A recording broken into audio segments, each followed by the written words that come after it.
Ihr beiden, die ihr mir so oft in Not und Trübsal beigestanden, sagt, was ihr wohl in deutschen Landen von unserer Unternehmung hofft. Ich wünschte sehr, der Menge zu behagen, besonders weil sie lebt und leben lässt. Die Pfosten sind, die Bretter aufgeschlagen und jedermann erwartet sich ein Fest. Wie machen wir es, dass alles frisch und neu und mit Bedeutung auch gefällig sei? Denn freilich mag ich gern die Menge sehen, wenn sich der Strom nach unserer Bude drängt. Bei hellem Tage, schon vor 4, mit Stößen sich bis an die Kasse ficht und wie in Hungersnot um Brot an Bäckertüren, um ein Billett sich fast die Hälse bricht. Dies Wunder wirkt auf so verschiedene Leute der Dichter, nur mein Freund, o tu es heute. Oh, sprich mir nicht von jener bunten Menge, bei deren Anblick uns der Geist entflieht. Nein, führe mich zur stillen Himmelsenge, wo nur dem Dichter reine Freude blüht. Ach, was in tiefer Brust uns da entsprungen, was sich die Lippe schüchtern vorgelallt, missraten jetzt und jetzt vielleicht gelungen, verschlingt des wilden Augenblicks Gewalt. Oft, wenn es erst durch Jahre durchgedrungen, erscheint es in vollendeter Gestalt. Was glänzt, ist für den Augenblick geboren. Das Echte bleibt der Nachwelt unverloren. Wenn ich nur nichts von Nachwelt hören sollte, gesetzt, dass ich von Nachwelt reden wollte, wer machte denn der Mitwelt Spaß? Den will sie doch und soll ihn haben. Drum seid nur brav und zeigt euch musterhaft. Lasst Fantasie mit allen ihren Chören, Vernunft, Verstand, Empfindung, Leidenschaft. Doch merkt euch wohl, nicht ohne Narrheit hören. Besonders aber lasst genug geschehen. Man kommt zu schauen, man wird am liebsten sehen. Die Masse könnt ihr nur durch Masse zwingen, an jeder sucht sich endlich selbst was aus. Wer vieles bringt, wird manchem etwas bringen und jeder geht zufrieden aus dem Haus. Gebt ihr ein Stück, so gebt es gleich in Stücken. Solch ein Ragout, es muss euch glücken, leicht ist es vorgelegt, so leicht als ausgedacht.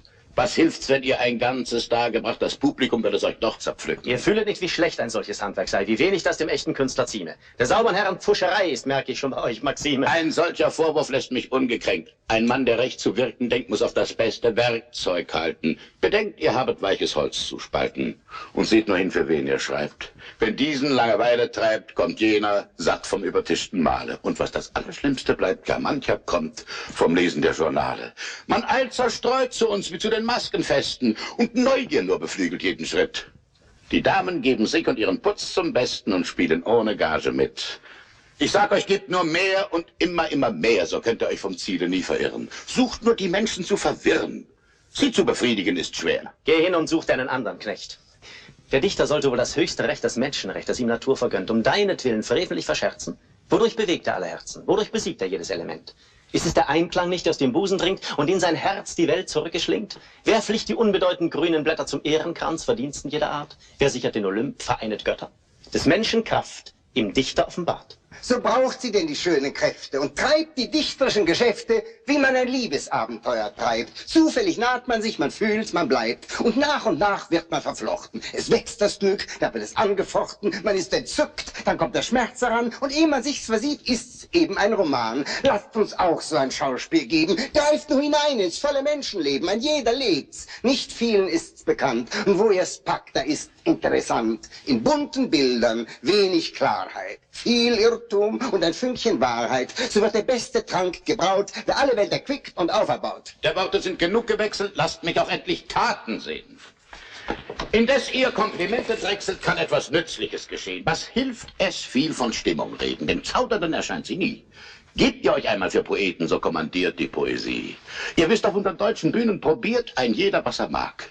Drum schonet mir an diesem Tag Prospekte nicht und nicht Maschinen. Gebraucht das groß und kleine Himmelslicht. Die Sterne dürft ihr verschwenden. An Wasser, Feuer, Felsenwänden, an Tier und Vögeln fehlt es nicht. So schreitet in dem engen Bretterhaus den ganzen Kreis der Schöpfung aus und wandelt mit bedächtiger Stelle vom Himmel durch die Welt zur Hölle.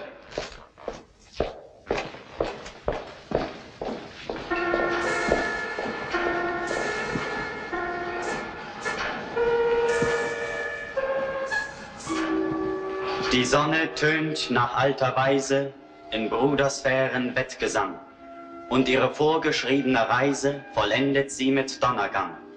Ihr Anblick gibt den Engeln Stärke, wenn keiner sie ergründen mag. Die unbegreiflich hohen Werke sind herrlich wie am ersten Tag. Und schnell und unbegreiflich schnelle dreht sich umher der Erde Pracht. Es wechselt Paradieses Helle mit tiefer, schauervoller Nacht. Es schäumt das Meer in breiten Flüssen am tiefen Grund der Felsen auf. Und Fels und Meer wird fortgerissen in ewig schnellem Sphärenlauf. Und Stürme brausen um die Wette, vom Meer aufs Land, vom Land aufs Meer, und bilden wütend eine Kette der tiefsten Wirkung ringsumher. Da flammt ein blitzendes Verheeren dem Pfade vor des Donnerschlags. Doch deine Boten, Herr, verehren das sanfte Wandeln deines Tags. Der Anblick gibt den Engeln Stärke, da keiner dich ergründen mag. Und alle deine hohen Werke sind herrlich wie am ersten Tag. Da du, Herr, dich einmal wieder nahst und fragst, wie alles sich bei uns befinde, und du mich sonst gewöhnlich gerne sahst, so siehst du mich auch unter dem Gesinde. Verzeih, ich kann nicht hohe Worte machen, und wenn mich auch der ganze Kreis verhöhnt, mein Pathos brächte dich gewiss zum Lachen, hättest du dir nicht das Lachen abgewöhnt. Von Sonne und Welten weiß ich nichts zu sagen. Ich sehe nur, wie sich die Menschen plagen. Der kleine Gott der Welt bleibt stets vom gleichen Schlag und ist so wunderlich, als wie am ersten Tag. Ein wenig besser würde er leben, hättest du ihm nicht den Schein des Himmelslichts gegeben. Er nennt's Vernunft und braucht's allein, nur tierischer als jedes Tier zu sein. Hast du mir weiter nichts zu sagen? Kommst du nur immer anzuklagen? Ist auf der Erde ewig dir nichts recht? Nein, Herr, ich finde es dort wie immer herzlich schlecht. Die Menschen dauern mich in ihren Jammertagen. Ich mag sogar die Armen selbst nicht plagen. Kennst du den Faust? Den Doktor? Meinen Knecht. Fürwahr, er dient euch auf besondere Weise. Nicht irdisch ist des Toren Trank noch Speise, ihn treibt die Gärung in die Ferne. Er ist sich seiner Tollheit halb bewusst. Vom Himmel fordert er die schönsten Sterne und von der Erde jede höchste Lust. Und alle Nähe und alle Ferne befriedigt nicht die tief bewegte Brust. Wenn er mir jetzt auch nur verworren dient, so werde ich ihn bald in die Klarheit führen. Weiß doch der Gärtner, wenn das Bäumchen grünt, dass Blüt und Frucht die künftigen Jahre zieren. Was wettet ihr? Den sollt ihr doch verlieren, wenn ihr mir die Erlaubnis gebt, in meine Straße Sach zu führen. Solange er auf der Erde lebt, solange seid ihr es nicht verboten. Es irrt der Mensch, solange er strebt. Da danke ich euch, denn mit den Toten habe ich mich niemals gern befangen. Am meisten liebe ich mir die vollen, frischen Wangen. Für einen Leichnam bin ich nicht zu Haus. Mir geht es wie der Katze mit der Maus. Nun gut, es sei dir überlassen. Zieh diesen Geist von seinem Urquell ab, und für ihn kannst du ihn erfassen auf deinem Wege mit herab. Und steh beschämt, wenn du bekennen musst, ein guter Mensch in seinem dunklen Drange ist sich des rechten Weges wohl bewusst. Schon gut, nur dauert es nicht lange. Mir ist für meine Wette gar nicht bange. Wenn ich zu meinem Zweck gelange, erlaubt ihr mir Triumph aus voller Brust. Staub soll er fressen und mit Lust, wie meine Muhme, die berühmte Schlange. Du darfst auch da nur frei erscheinen.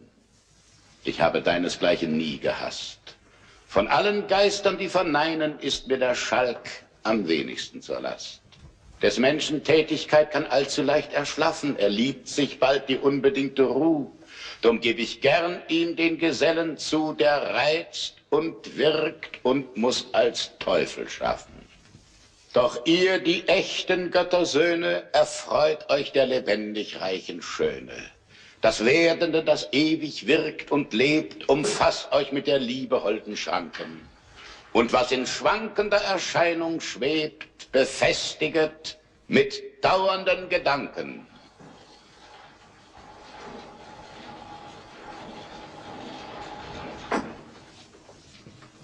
Von Zeit zu Zeit sehe ich den Alten gern und hüte mich, mit ihm zu brechen.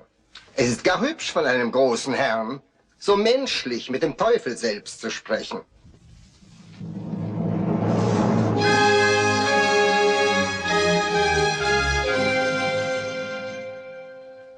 Habe nun, Philosophie, Juristerei und Medizin und leider auch Theologie durchaus studiert mit heißem Bemühen. Da stehe ich nun, ich armer Tor, und bin so klug als je zuvor. Heiße Magister, heiße Doktor gar, und ziehe schon an die 10 Jahre rauf, herab und quer und krumm meine Schüler an der Nase herum und sehe, dass wir nichts wissen können. Das will mir schier das Herz verbrennen. Zwar bin ich gescheit als alle die Laffen, Doktoren, Magister, Schreiber und Pfaffen. Mich plagen keine Skrupel noch Zweifel. Fürchte mich weder vor Hölle noch Teufel. Dafür ist mir auch alle Freud entrissen. Bilde mir nicht ein, was rechts zu wissen. Bilde mir nicht ein, ich könnte was lehren, die Menschen zu bessern und zu bekehren. Doch hab ich weder Gut noch Geld noch Ehr und Herrlichkeit der Welt. Es möchte kein Hund so länger leben. Drum habe ich mich der Magie ergeben. Ob mir durch Geisteskraft und Mund nicht manch Geheimnis werde kund. Dass ich nicht mehr mit saurem Schweiß zu sagen brauche, was ich nicht weiß. Dass ich erkenne, was die Welt im Innersten zusammenhält. Schau alle Wirkenskraft und Samen und tu nicht mehr in Worten kramen. O, sähst du voller Mondenschein zum letzten Mal auf meine Pein. Wenn ich so manche Mitternacht an diesem Pult herangewacht, dann über Bücher und Papier, trübselger Freund, erschienst du mir. Ach, könnte ich doch auf Bergeshöhen in deinem lieben Lichte gehen, um Bergeshöhen mit Geistern schweben, auf Wiesen in deinem Dämmer weben, von allem Wissensqualm entladen, in deinem Tau gesund mich baden. Flieh auf hinaus ins weite Land. Und dies geheimnisvolle Buch von Nostradamus eigener Hand ist dir es nicht geleit genug. Erkennest an der Sternelauf, und wenn Natur dich unterweist, dann geht die Seelenkraft dir auf. Wie spricht ein Geist zum anderen Geist?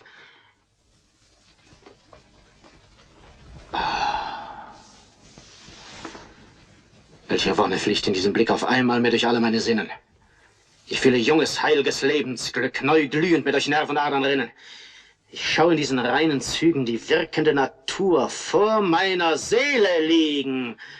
Welch Schauspiel! Aber auch ein Schauspiel nur. Oh, fass ich dich, unendliche Natur! Wie anders wirkt dies Zeichen auf mich ein. Du, Geist der Erde, bist mir näher. Schon fühle ich meine Kräfte höher, schon glühe ich wie von neuem Wein. Ich fühle Mut, mich in die Welt zu wagen, der Erde weh, der Erde Glück zu tragen. Es wölbt sich über mir. Der Mond verbirgt sein Licht. Es zucken rote Strahlen mir übers Haupt. Ich fühl's, du schwebst um mich, erflehter Geist. Enthülle dich. Ich fühle ganz mein Herz dir hingegeben. Du musst und kostet es mein Leben. Du hast mich mächtig angezogen, an meiner Sphäre lang gesogen. Und nun? Weh, ich ertrag dich nicht. Du flehst eratmend, mich zu schauen, meine Stimme zu hören, mein Antlitz zu sehen. Mich neigt dein mächtig Seelenflehen, da bin ich. Welch erbärmlich Grauen fasst Übermenschen dich. Wo ist der Seele Ruf? Wo ist die Brust, die eine Welt in sich erschuf? Wo bist du, Faust, des Stimme mir erklang? Soll ich der Flammenbildung weichen? Ich bin Faust, bin deinesgleichen. In Lebensfluten, im Tatensturm wall ich auf und ab, webe hin und her. Geburt und Grab, ein ewiges Meer, ein wechselnd Weben, ein glühend Leben. So schaff ich am sausenden Webstuhl der Zeit und wirke der Gottheit lebendiges Kleid. Der du die weite Welt umschweifst, geschäfter Geist, wie nah fühle ich mich dir?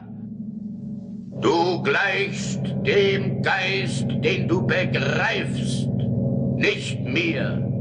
Nicht dir! Wem denn? Ich Ebenbild der Gottheit und nicht einmal dir! O Tod, ich kenn's. Das ist mein Famulus. Es wird mein schönstes Glück zunichte, dass diese Fülle der Gesicht der trockene Schleicher stören muss. Verzeiht, ich höre euch deklamieren. Ihr lasst gewiss ein griechisch Trauerspiel. In dieser Kunst möchte ich was profitieren, denn heutzutage wirkt das viel.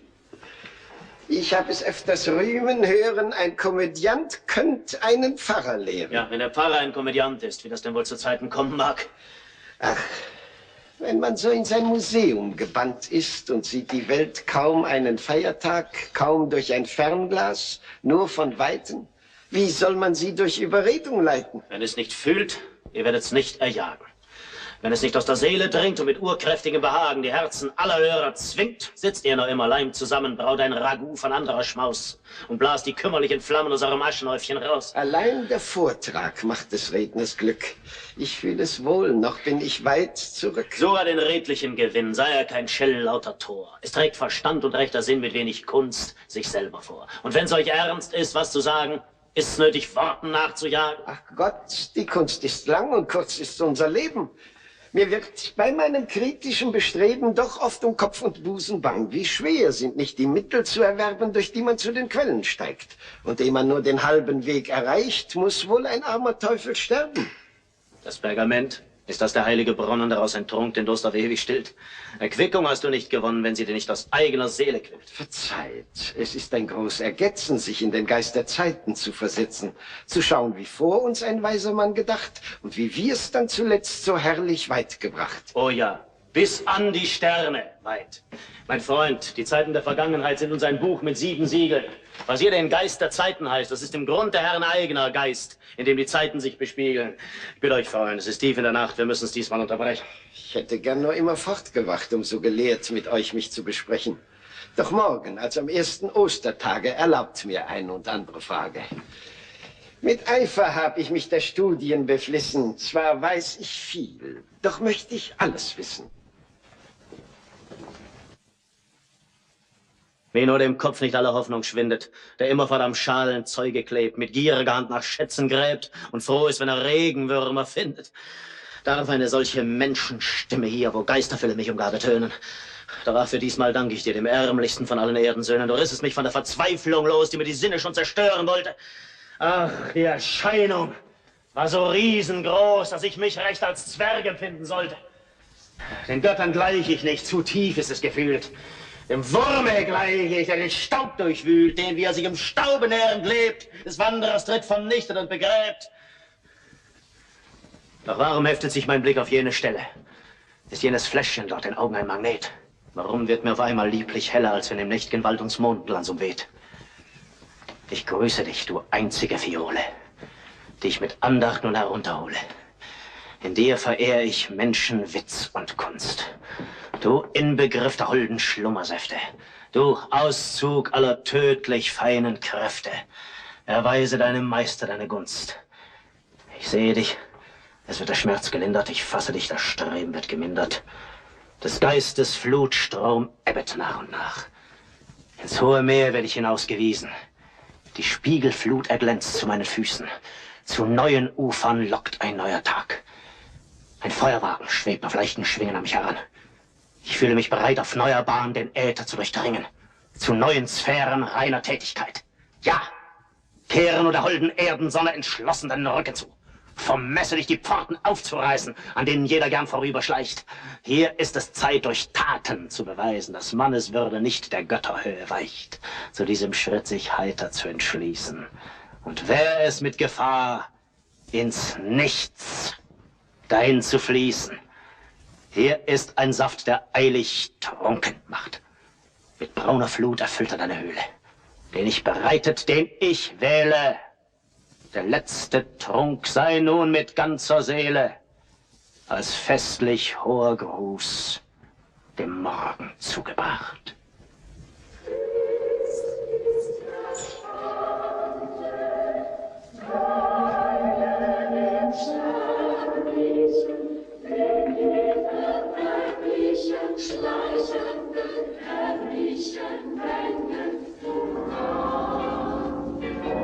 Welch tiefes Summen, welche helle Ton zieht mit Gewalt das Glas von meinem Munde.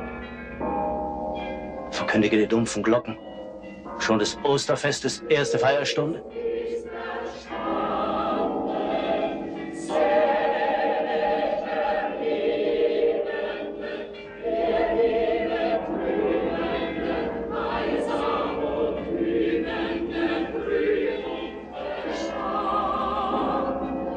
Was ruft ihr mächtig und gelind, ihr Himmelstöne mich am Staube? Klingt dort umher, wo weiche Menschen sind. Die Botschaft hör ich wohl, allein mir fehlt der Glaube. Das Wunder ist des Glaubens, liebstes Kind. Zu jenen Sphären wag ich nicht zu streben, woher die holde Nachricht tönt. Und doch an diesen Klang von Jugend aufgewöhnt, ruft auch jetzt zurück mich in das Leben. Sonst stürzte sich der Himmelsliebe Kuss auf mich herab in ernster Sabbatstille. Da klang so ahnungsvolles Glockentones Fülle und ein Gebet war brünstiger Genuss, ein unbegreiflich holdes Sehnen trieb mich durch Wald und Wiesen hinzugehen. Und unter 1000 heißen Tränen fühlte ich mir eine Welt erstehen. Dies Lied verkündete der Jugend muntere Spiele, der Frühlingsfeier freies Glück. Erinnerung hält mich nun mit kindlichem Gefühle vom letzten ernsten Schritt zurück. O tönet fort, ihr süßen Himmelslieder. Die Träne quillt, die Erde hat mich wieder.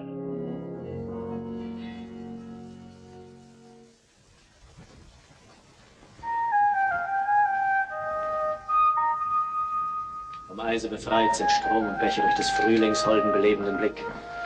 Im Tale grünet Hoffnungsglück. Der alte Winter in seiner Schwäche zog sich in raue Berge zurück. Und dorther sendet er fliehend nur ohnmächtige Schauer körnigen Eises in Streifen über die grünende Flur. Aber die Sonne duldet kein Weißes. Überall regt sich Bildung und Streben. Alles will sie mit Farben beleben. Doch an Blumen fehlt's im Revier. Sie nimmt geputzte Menschen dafür. Ich höre schon des Dorfs Getümmel. Hier ist des Volkes wahrer Himmel. Zufrieden jauchzet groß und klein. Hier bin ich Mensch. Hier darf ich sein. Mit euch, Herr Doktor, zu spazieren ist ehrenvoll und ist Gewinn. Doch würde ich nicht allein mich hier verlieren, weil ich ein Feind von allem Rohen bin. Das Fiedeln, Schreien, Kegelschieben ist mir ein gar verhasster Klang. Sie toben wie vom bösen Geist getrieben und nennen's Freude, nennen's Gesang.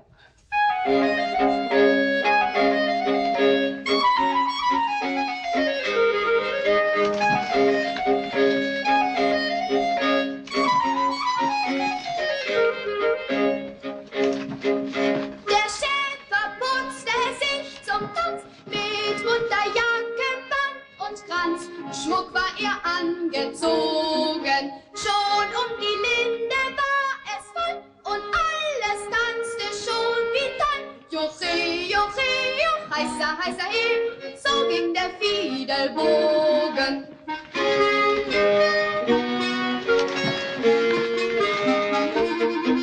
Er drückte hastig sich herab, da stieß er an ein Mädchen an mit seinem Ellenbogen. Die frische Dirne kehrt sich um und sagte nun, das find ich dumm. Joche, Joche, Joch, heißer, heißer He, seid nicht so ungezogen.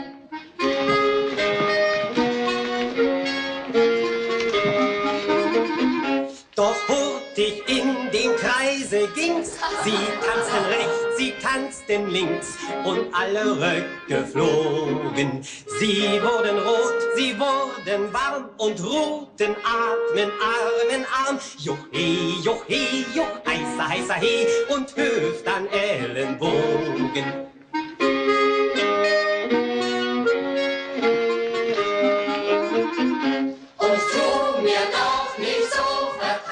Wie mancher hat nicht seine Braut belogen und betrogen. Er schmeichelte sie doch beiseit und von der Linde schall es weit. Joche, Joche, Joch, heißer, heißer He, Geschrei und Fiedelbogen.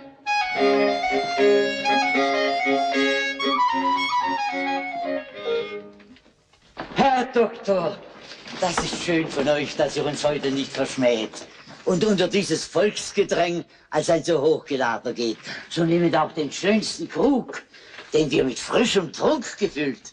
Ich bringe ihn zu und wünsche lauter sehr, nicht nur den Durst euch stillt, die Zahl der Tropfen, die ihr hegt, sei euren Tagen zugelegt. Ich nehme den Erquickungstank, erwidere euch allen Heil und Dank. Gesundheit dem bewährten Mann, dass er noch lange helfen kann. Vor jenem droben steht gebückt, der helfen lehrt und Hilfe schickt.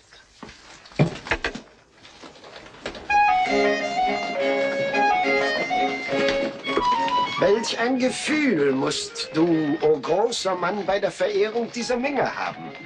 O glücklich, wer von seinen Gaben solch einen Vorteil ziehen kann. Der Menge Beifall tönt mir nun wie Hohn.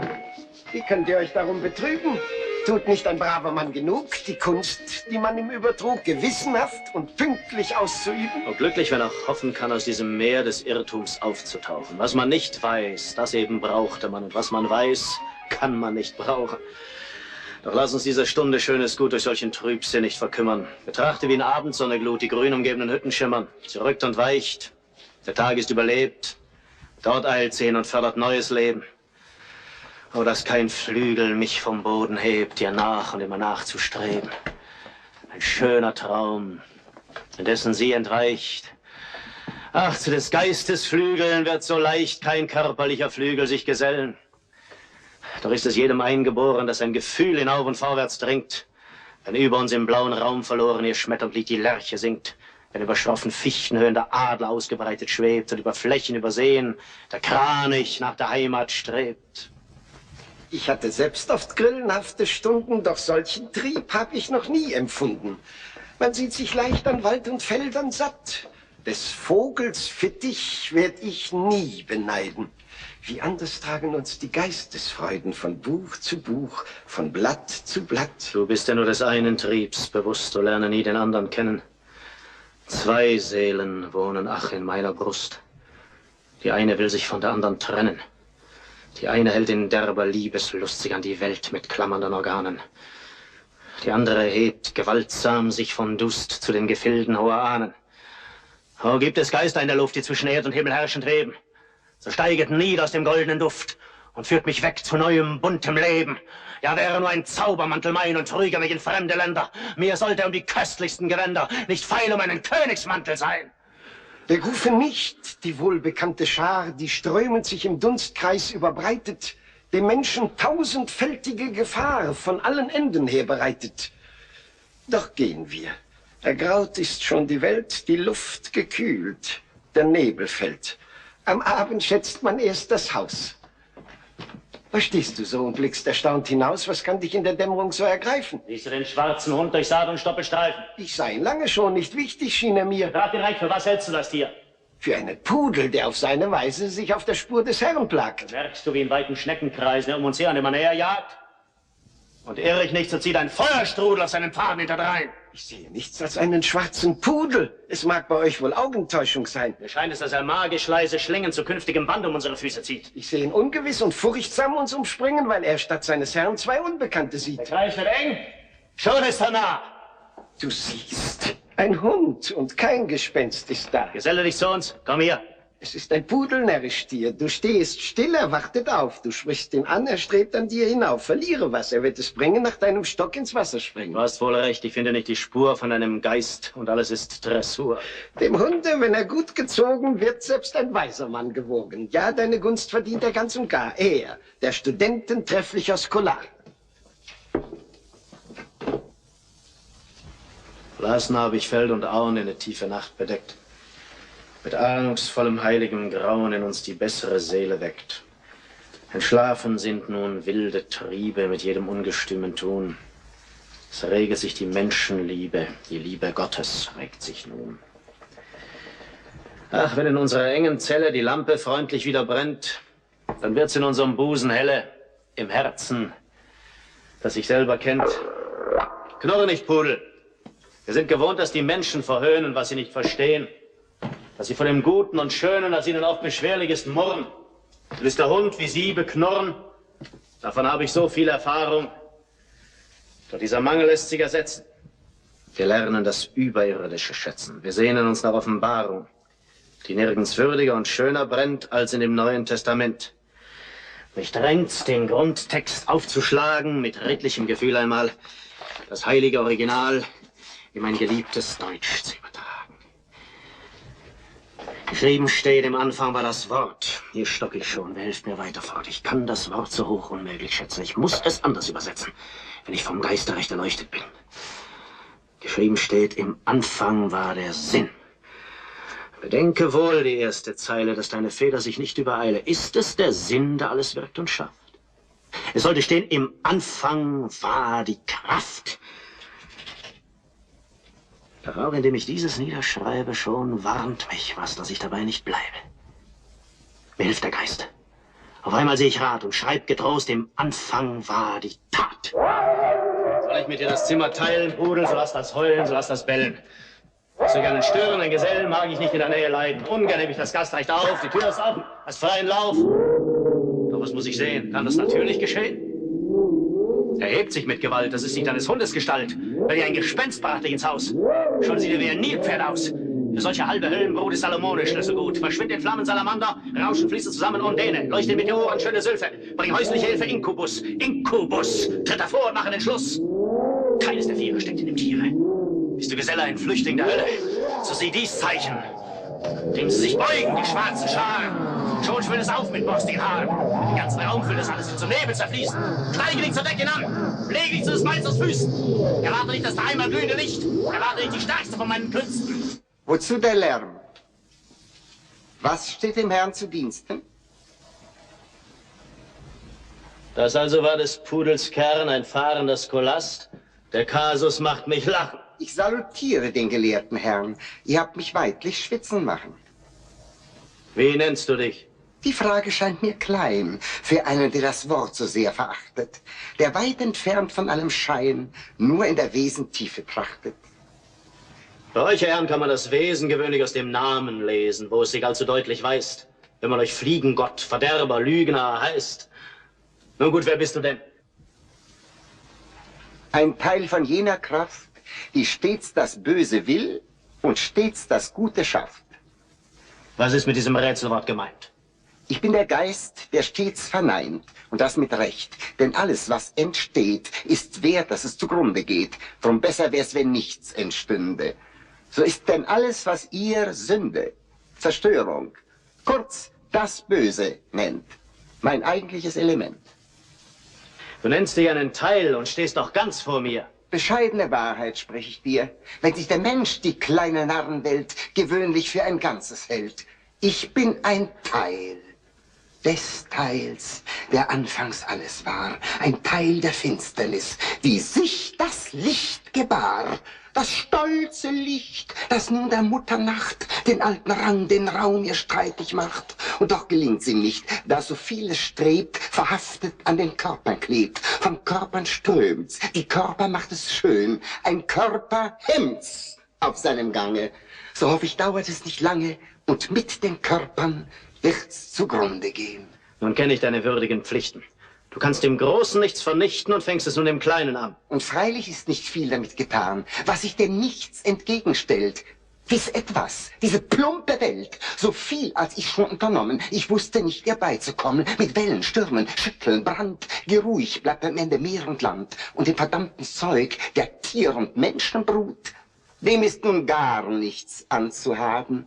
Wie viele habe ich schon begraben, und immer zirkuliert ein neues, frisches Blut. So geht es fort, man möchte rasend werden, der Luft, dem Wasser, wie der Erden, entwinden 1000 Keime sich, im Trocknen, Feuchten, Warmen, Kalten. Hätte ich mir nicht die Flamme vorbehalten, ich hätte nichts Aparts für mich. So setzest du der ewig regende, heilsam schaffenden Gewalt die kalte Teufelsfaust entgegen, die sich vergebens tückisch spalt. Was anders suche zu beginnen, des Chaos wunderlicher Sohn. Wir wollen wirklich uns besinnen, die nächsten Male mehr davon. Dürfte ich wohl diesmal mich entfernen? Ich sehe nicht, warum du fragst. Ich habe nun dich kennenlernen, besuche nun mich, wie du magst. Gestehe ich's nur, dass ich hinausspaziere, verbietet mir ein kleines Hindernis, der Drudenfuß auf einer Schwelle. Das Pentagramma macht dir Pein? Sage mir, du Sohn der Hölle, wenn das dich bannt, Wie kamst du denn herein? Wie war dein solcher Geist betrogen? Beschaut es recht. Es ist nicht gut gezogen. Der eine Winkel, der nach außen zu, ist, wie du siehst, ein wenig offen. Das hat der Zufall gut getroffen. Und mein Gefangener wärst denn du, das ist von ungefähr gelungen. Der Pudel merkte nichts, als er hereingesprungen. Die Sache sieht jetzt anders aus. Der Teufel kann nicht aus dem Haus. Warum gehst du nicht durchs Fenster? Es ist ein Gesetz. Der Teufel und Gespenster. Wo sie hereingeschlüpft, da müssen sie hinaus. Das erste steht uns frei, beim zweiten sind wir Knechte. Die Hölle selbst hat ihre Rechte, das finde ich gut. Da ließe sich ein Pakt und sicher wohl mit euch, ihr Herren, schließen. Was man verspricht, das sollst du rein genießen. Dir wird davon nichts abgezwackt. Doch das ist nicht zu kurz zu fassen. Wir besprechen das zunächst. Doch jetzt bitte ich hoch und höchst, für dieses Mal mich zu entlassen. So bleibe doch noch einen Augenblick, um erst gute mehr zu sagen. Jetzt lass mich los. Ich komme bald zurück. Dann magst du nach Belieben fragen. Ich habe dir nicht nachgestellt. Bist du doch selbst ins Garn gegangen. Den Teufel halte, wer ihn hält. Er wird ihn nicht so bald zum zweiten Mal erfangen. Wenn's dir beliebt, dann bin ich auch bereit, dir zur Gesellschaft hier zu bleiben. Doch mit Bedingnis, dir die Zeit durch meine Künste würdig zu vertreiben. Ich sehe es gerne, steht dir frei, nur dass die Kunst gefällig sei. Du wirst, mein Freund, für deine Sinnen in dieser Stunde mehr gewinnen, als in des Jahres einerlei. Was dir die zarten Geister singen, die bunten Bilder, die sie bringen, sind nicht ein leeres Zauberspiel. Auch dein Geruch wird sich ergetzen. Dann wirst du deinen Gaumen letzen und dann entzückt sich dein Gefühl. Bereitung braucht es nicht voran. Beisammen sind wir. Fangen an! Reizende Schauer, freundliche blaue Wetter herein. Während die dunklen Wolken zerronnen, Sternlein funkeln, mildere Sonne scheinen darein. Er schläft, so rechte, luftigen, zarten Jungen. Ihr habt ihn treulich eingesungen. Für dies Konzert bin ich in eurer Schuld. Du bist noch nicht der Mann, den Teufel festzuhalten, und gaukelt ihn mit süßen Traumgestalten, versenkt ihn in ein Meer des Wahns. Doch dieser Schwelle Zauber zu verspalten, bedarf ich eines Rattenzahns. Nicht lange brauch ich zu beschwören, schon raschelt ein Hier und wird sogleich mich hören. Der Herr der Ratten, der Mäuse, der fliegenfrische Wanzenläuse, befiehlt dich hervorzuwagen und diese Schwelle zu benagen, so wie er sie mit Öl betupft. Da kommst du schon hervorruft. Doch frisch ans Werk, die Spitze, die mich bannte, sie ist ganz vorne, an der Kante, noch einen Biss. So ist geschehen. Sauste Träume fort, bis wir uns wiedersehen.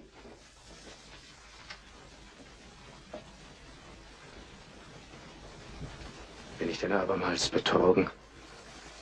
Verschwindet so der geisterreiche Drang, dass mir ein Traum den Teufel vorgelogen und dass ein Pudel mir entsprang. Es klopft herein. Wer will mich wieder plagen? Ich bin's. Herein! Du musst es dreimal sagen. Herein denn!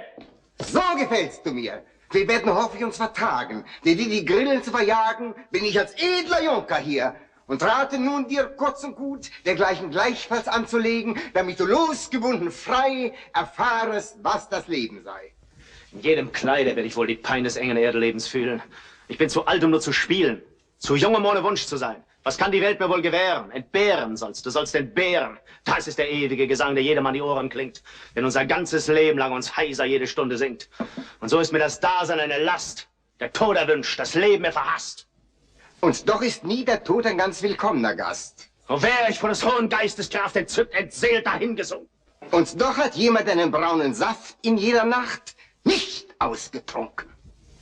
Verspionieren, scheint's ist deine Lust. Allwissend bin ich nicht. Doch viel ist mir bewusst.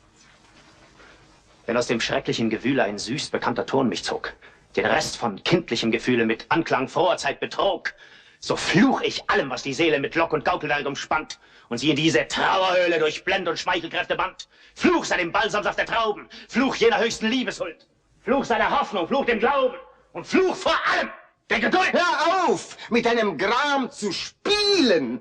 Wer wie ein Geier dir am Leben frisst, die schlechteste Gesellschaft lässt dich fühlen, dass du ein Mensch mit Menschen bist. Doch so ist nicht gemeint, dich unter das Pack zu stoßen. Ich bin keiner von den Großen. Doch willst du mit mir vereint deine Schritte durchs Leben nehmen, so will ich mich gern bequemen, dein zu sein auf der Stelle. Ich bin dein Geselle. Und mach ich dir's recht, bin ich dein Diener, bin dein Knecht. Und was soll ich dagegen dir erfüllen? Dazu hast du noch eine lange Frist. Nein, nein, der Teufel ist ein Egoist und tut nicht leicht um Gottes Willen, was einem anderen nützlich ist. Sprich die Bedingung deutlich aus. Ein solcher Diener bringt Gefahr ins Haus. Ich will mich hier zu deinem Dienst verbinden, auf deinen Wink nicht rasten und nicht ruhen. Wenn wir uns drüben wiederfinden, so sollst du mir das Gleiche tun. Das drüben kann mich wenig kümmern. Schlägst es diese Welt zu Trümmern. Die andere mag danach entstehen. Aus dieser Erde quillen meine Freuden. Und diese Sonne scheint in meine Leiden. Kann ich mich jetzt von ihnen scheiden, dann mag was will und kann geschehen. In diesem Sinne kannst du's wagen. Verbinde dich. Du sollst in diesen Tagen mit Freuden meine Künste sehen. Ich gebe dir, was noch kein Mensch gesehen. Was willst du, armer Teufel, geben? Ward eines Menschen Geist in seinem hohen Streben, von deinesgleichen je gefasst? Du hast du Speise, die nicht sättigt. Hast du rotes Gold, das ohne Rast Quecksilber gleich mir in der Hand zerrinnt. Ein Spiel, bei dem man nie gewinnt. Zeig mir die Frucht, die fault, ehe man sie bricht. Und Bäume, die sich täglich neu begrünen. Ein solcher Auftrag schreckt mich nicht. Mit solchen Schätzen kann ich dienen. Doch, guter Freund, die Zeit kommt auch heran, wo wir was Guts in Ruhe schmausen mögen. Werd ich beruhigt je mich auf ein Faulbett legen, so sei es gleich um mich getan. Kannst du mich schmeichelnd je belügen, dass ich mir selbst gefallen mag? Kannst du mich mit Genuss betrügen? Das sei für mich der letzte Tag, die Wette biet ich. Hopp! Und Schlag auf Schlag werde ich zum Augenblicke sagen, verweile doch, du bist so schön. Dann magst du mich in Fesseln schlagen, dann will ich gern zugrunde gehen. Dann mag die Totenglocke schallen, dann bist du deines Dienstes frei, die Uhr mag stehen, der Zeiger fallen. Es sei die Zeit für mich vorbei. Bedenk es wohl. Wir werden's nicht vergessen. Dazu hast du ein volles Recht. Ich habe mich nicht freventlich vermessen. Wie ich bahre, bin ich Knecht. Ob dein, was frage ich oder wessen? Ich werde heute gleich beim Dr. Schmaus als Diener meine Pflicht erfüllen. Nur eins, um Lebens- oder Sterbenswillen bitte ich mir ein paar Zeilen aus. Auf was Geschriebenes forderst du, Pedant? Hast du noch keinen Mann, nicht Manneswort gekannt? Was willst du, böser Geist, von mir? Erz, Marmor, Pergament, Papier? Soll ich mit Griffel, Meißel, Feder schreiben? Ich gebe jede Wahl dir frei. Wie magst du deine Rednerei nur gleich so hitzig übertreiben? Ist doch ein jedes Blättchen gut. Unterzeichnest dich mit einem Tröpfchen Blut? Wenn dies dir völlig Genüge tut, so mag es bei der Fratze bleiben. Blut ist ein ganz besonderer Sack.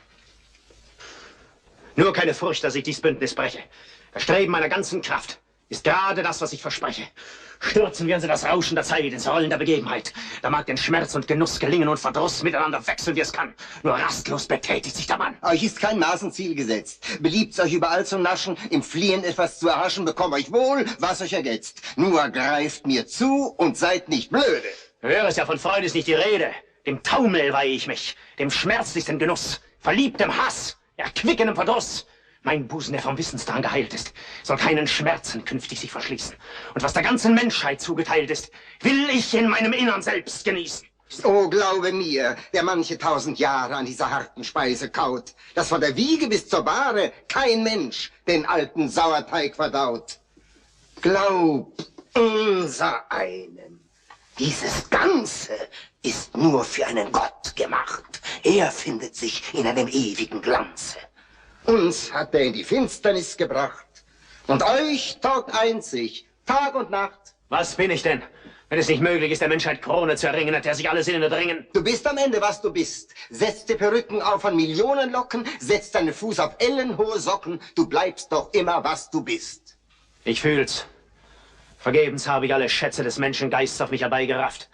Und wenn ich mich am Ende niedersetze, quillt innerlich doch keine neue Kraft. Ich bin nicht um ein Haar breit höher, bin dem Unendlichen nicht näher. Mein guter Herr, ihr seht die Sachen, wie man die Sachen eben sieht. Wir müssen das gescheiter machen, ehe uns des Lebens Freude flieht. Drum frisch, lass alles Sinnen sein und gerad mit in die Welt hinein. Ich sage es dir, ein Kerl, der spekuliert, ist wie ein Tier auf dürrer Heide von einem bösen Geist im Kreis herumgeführt. Und ringsumher liegt schöne grüne Weide. Wie fangen wir das an? Wir gehen eben fort. Was ist das für ein Martort? Was heißt das für ein Leben führen? Sich und die Jungens animieren. Lass du das dem Herrn Nachbar wannst. Was willst du dich das Stroh zu brechen plagen? Das Beste, was du wissen kannst, darfst du dem Buben doch nicht sagen. Gleich höre ich einen auf dem Gange. Mir ist nicht möglich, ihn zu sehen. Der arme Knabe wartet lange. Der darf nicht ungetröstet gehen. Komm, gib mir deinen Rock und Mütze. Die Maske muss mir trefflich stehen. Nun überlass es meine Witze. Ich brauche nur ein Viertelstündchen Zeit. Indessen mache dich zur schönen Fahrt bereit. Verachte nur Vernunft und Wissenschaft, des Menschen allerhöchste Kraft. Lass nur in Blend und Zauberwerken dich von dem Lügengeist bestärken. So hab ich dich schon unbedingt. Den schlepp ich durch das wilde Leben, durch flache Unbedeutendheit. Der soll mir zappeln, starren, kleben. Und seiner Unersättlichkeit soll Speis und Trank vor gierigen Lippen schweben. Er wird der Quickung sich umsonst erflehen. Und hätte das Joch nicht dem Teufel übergeben, er müsste doch zugrunde gehen.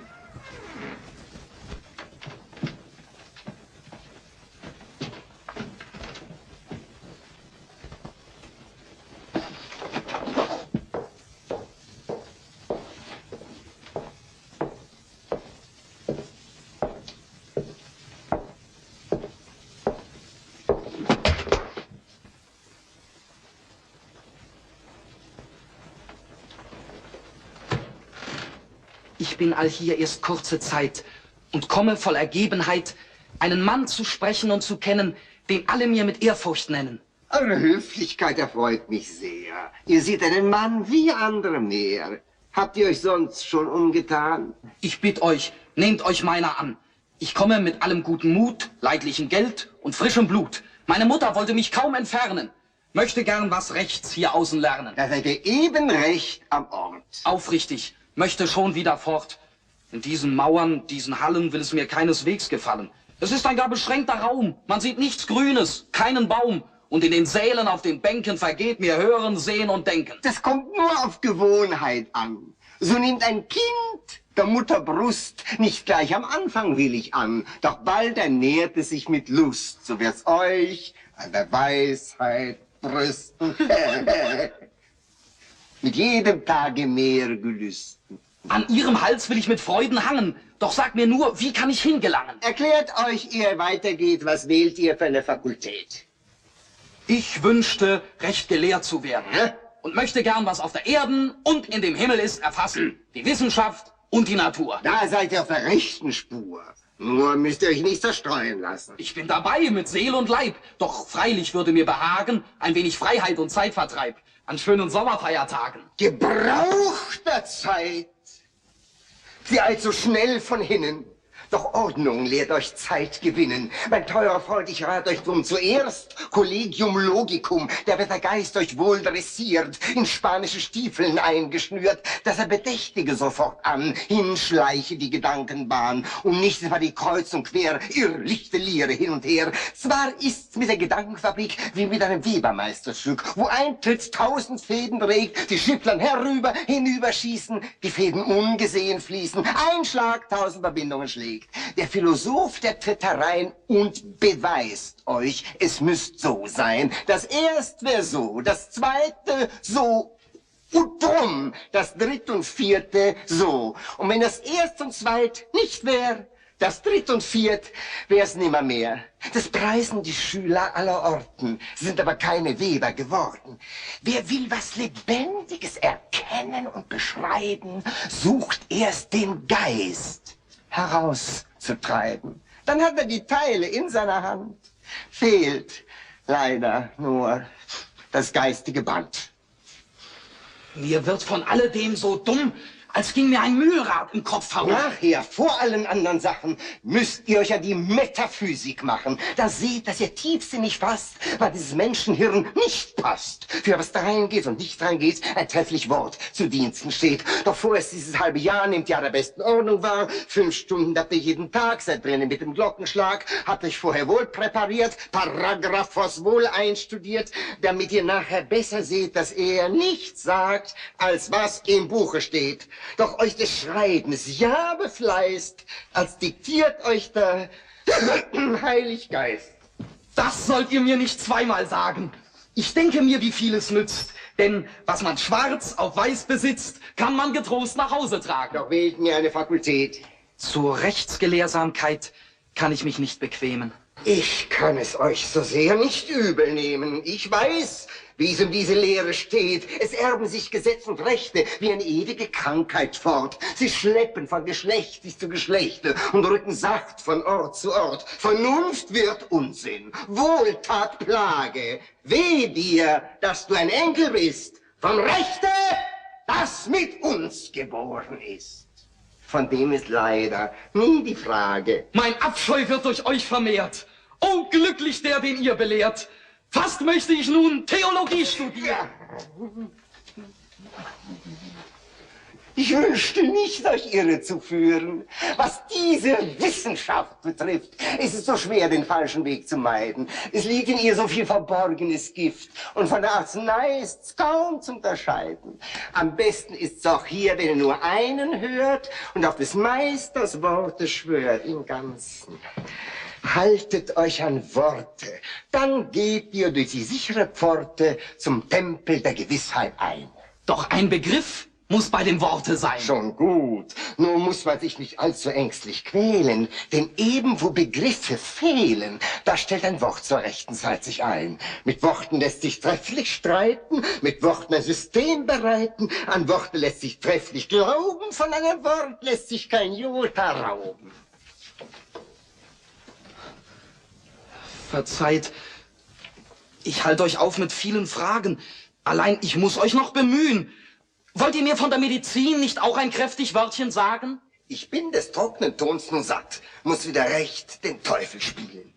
Der Geist der Medizin ist leicht zu fassen. Ihr durchstudiert die große und kleine Welt, um es am Ende gehen zu lassen, wie es Gott gefällt. Vergebens, dass ihr ringsum wissenschaftlich schweift. Ein jeder lernt nur, was er lernen kann. Doch wer den Augenblick begreift, das ist der rechte Mann. Ihr seid doch ziemlich wohlgebaut, an Kühnheit wird's euch auch nicht fehlen. Und wenn ihr euch nur selbst vertraut, vertrauen euch die anderen Seelen besonders.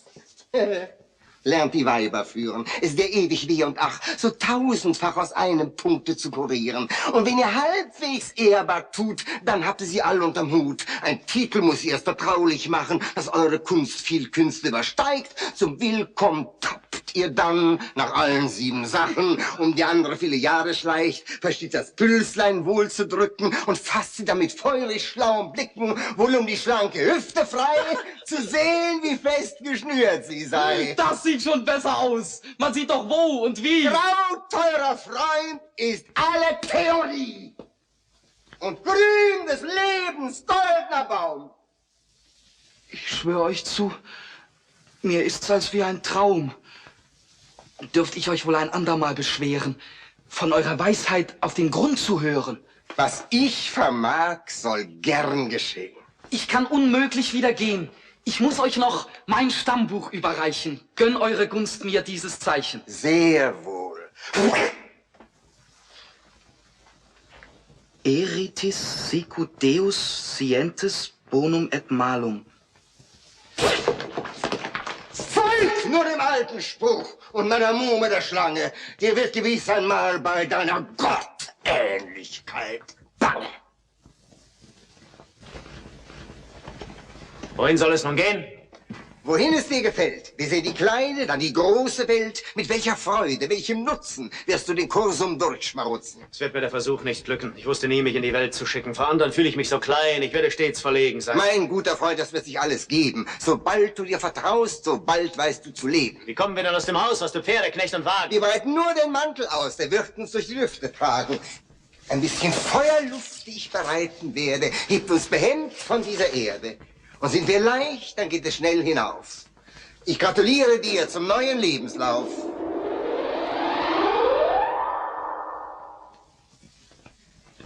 Will keiner trinken, keiner lachen. Ich will euch leeren Gesichter machen. Ihr seid ja heut wie nasses Stroh und brennt sonst immer lichterloh. Das liegt an dir, du bringst ja nichts herbei, nicht eine Dummheit, keine Sauerei. Da hast du beides. Doppelt Schwein. Ihr wollt es ja, wann soll es sein? Schwing dich auf, Frau Nachtigall. Grüß mir mein Liebchen, grüß mir mein Liebchen, grüß mir mein Liebchen, grüß mir mein Liebchen.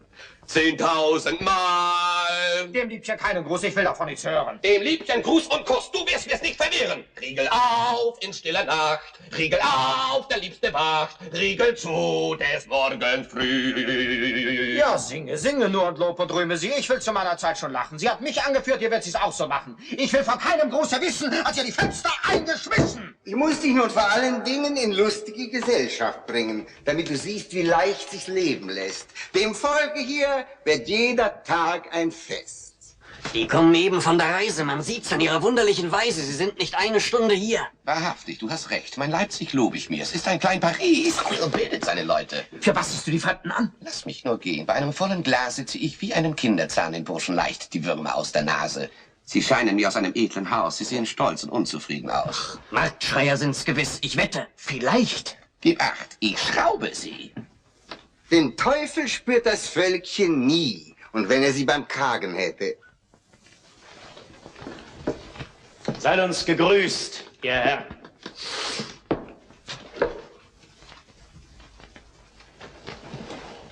Vielen Dank zum Gegengruß. Ist es erlaubt, uns auch zu euch zu setzen? Statt eines guten Trunks, den man nicht haben kann, soll die Gesellschaft uns ergötzen.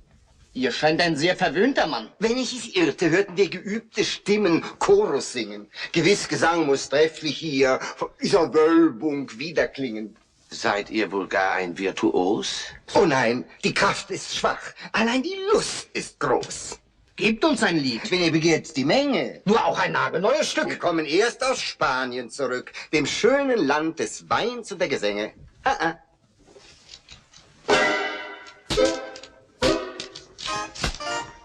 Es war einmal ein König, der hat einen großen Floh. Forst, einen Floh, habt ihr das wohl gefasst? Ein Floh ist mir ein sauberer Gast. Es war einmal ein König, der hat einen großen Floh. Den liebt er gar nicht wenig, als wie seinen eigenen Sohn. Da rief er seinen Schneider, der Schneider kam heran. Da misst dem Junker Kleider und misst ihm Hosen an. Da misst dem Junker Kleider und misst ihm Hosen an. In Sammet und in Seide ward er nun angetan, hatte Bänder auf dem Kleide, hatte auch ein Kreuz daran und war zugleich Minister und hat einen großen Stern. Da wurden seine Geschwister bei Hof auch große Herren. Da wurden seine Geschwister bei Hof auch große Herren. Und Herren und Frauen bei Hofe, die waren sehr geplagt. Die Königin und die Zofe, gestochen und genagt. Und durften sie nicht knicken und weg sie jucken nicht.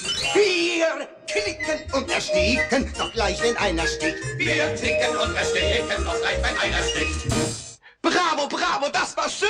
So soll es jedem Floh ergehen. Spitzt die Finger und packt sie fein. Es lebe die Freiheit, es lebe der Wein. Ich trinke gern ein Glas, die Freiheit hoch zu ehren, wenn eure Weine nur ein bisschen besser wären. Wir mögen das nicht wiederhören. Ich fürchte nur, der Wirt beschwere sich, sonst gebe ich diesen werten Gästen aus unserem Keller was zum Besten. Nur immer her, ich nehm's auf mich. Schafft ihr ein gutes Glas, so wollen wir euch loben. Nur geht nicht gar zu kleine Proben, denn wenn ich judizieren soll, verlange ich auch das Maulrecht vor. Dann sagt, was wünschet ihr zu schmecken? Wie meint ihr das? Habt ihr so mancherlei? Ich stelle es einem jeden frei. Aha, du fängst schon an, die Lippen abzulecken. Gut. Wenn ich wählen soll, so will ich Rheinwein haben. Das Vaterland verleiht die allerbeste. Verschafft ein wenig Wachs, die Pfropfen gleich zu machen. Ach, das sind Taschenspielersachen. Ihr... Ich will Champagnerwein und recht mussieren soll er sein. Man kann nicht stets das Fremde meiden, das Gute liegt uns oft so fern. Ein echter deutscher Mann mag keinen Franzlein, doch ihre Weine trinkt er gern. Ich muss gestehen, den sauren mag ich nicht. Gebt mir ein Glas vom echten Süßen. Euch soll sogleich Feuer fließen. Nein, Herren, seht mir ins Gesicht. Ich sehe es ein, ihr habt uns nur zum Besten. Ei, mit solchen edlen Gästen wäre das ein bisschen viel gewagt. Geschwind nur gerade herausgesagt, mit welchem Weine kann ich dienen? Mit jedem, nur nicht lang gefragt. Kaum tritt der Weinstock, hörender der Ziegenbock. Der Wein ist saftig. Holz! Die Reben. Der hölzerne Tisch kann Wein auch geben. Ein tiefer Blick in die Natur. Hier ist ein Wunder. Glaubet nur. Nun zieht die Pfropfen und genießt.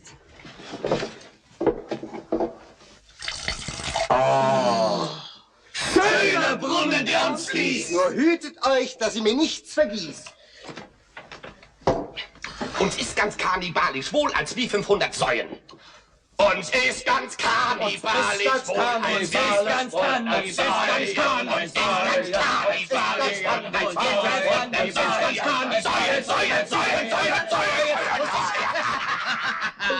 Das Volk ist frei. Seht an, wie wohl's ihm geht. Ich hätte Lust, nun abzufahren. Gib nur erst acht, die Bestialität wird sich gar herrlich offenbaren. Feuer! Helft! Die Hölle brennt. Sei ruhig, freundlich Element. Für diesmal war es nur ein Tropfen Fegefeuer. Was soll das sein? Wart, er bezahlt es teuer.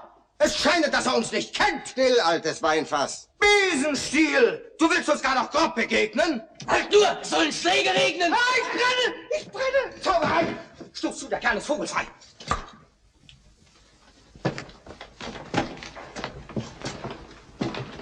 Falsch Gebild und Wort verändern Sinn und Ort. Seid hier und dort.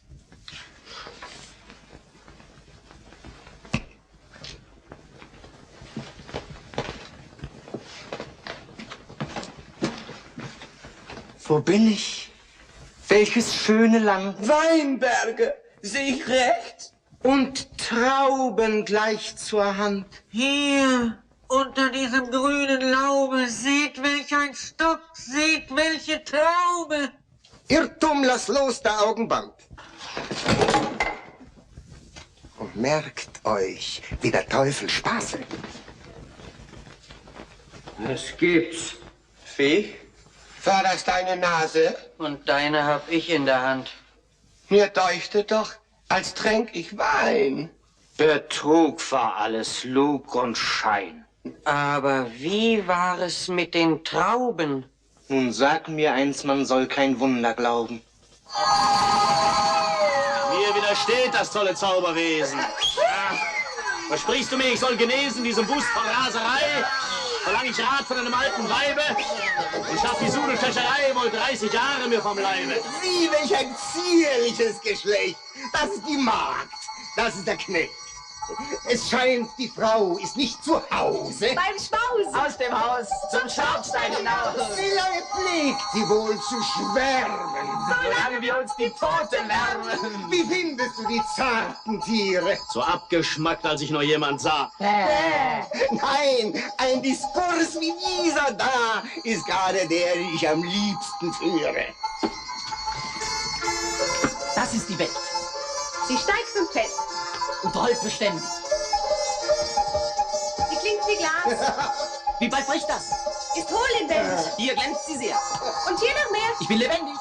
Mein lieber Sohn, halt dich davon. Du musst sterben. Sie ist vertrogen, es gibt Scherben. Hey, welch ein himmlisch Bild zeigt sich in diesem Zauberspiegel. O Liebe, leihe mir den schnellsten an der Flügel und führe mich in ihr Gefild. Ist's möglich, ist das Weib so schön? So etwas findet sich auf Erden. Natürlich, wenn ein Gott sich erst 6 Tage plagt und selbst am Ende Bravo sagt, dann muss es was Gescheites werden. Au, verdammtes Tier! Du Sau versäumst den Kessel, versenkst die Frau! Verrucht es dir! Was ist das hier? Wer seid ihr hier? Was wollt ihr da? Das ist nicht ein? Die Feuerpein! Euch ins Gebein! Hast du vom roten Wams nicht mehr Respekt? Kannst du die Hahnenfeder nicht erkennen? Hab ich dich Angesicht versteckt? Soll ich mich etwa selber nennen? Sinn und Verstand verliere ich hier. Seh ich den Junker Satan wieder hier? Den Namen Weib verbitte ich mir. Ja, warum? Was hat er euch getan? Er ist schon lange ins Fabelbuch geschrieben. Allein die Menschen sind nicht besser dran. Den Bösen sind sie los, die Bösen sind geblieben. Du nennst mich Herr Baron. So ist die Sache gut. Ich bin ein Kavalier wie andere Kavaliere. Das ist in eurer Art. Ihr seid ein Schelm, wie ihr noch immer wart.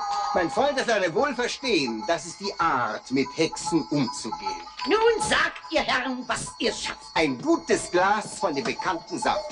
Doch muss ich euch ums Älteste bitten, die Jahre doppeln seine Kraft. Frau Gern, hier habe ich eine Flasche, aus der ich selbst zuweilen nasche, die auch nicht mehr im Mindesten stinkt. Ich werde euch gerne ein Gläschen geben, doch wenn es dieser Mann unvorbereitet trinkt, so kann er, wisst ihr wohl, nicht eine Stunde leben. Es ist ein guter Freund, dem es gedeihen soll. Ich gönne ihm gern das Beste deiner Küche. Zieh deinen Kreis, sprich deine Sprüche und gib ihm eine Tasse. Ja!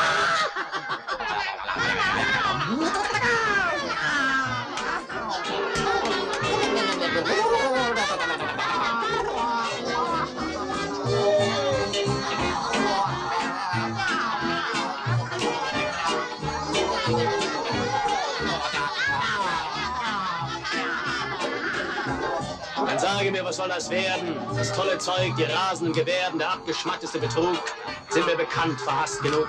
Ei, Pfosten, das ist nur zum Lachen. Sei nur nicht so ein strenger Mann. Sie muss als Art ein Hokuspokus machen, damit der Saft dir wohl gedeihen kann. Du musst verstehen, aus 1 macht 10.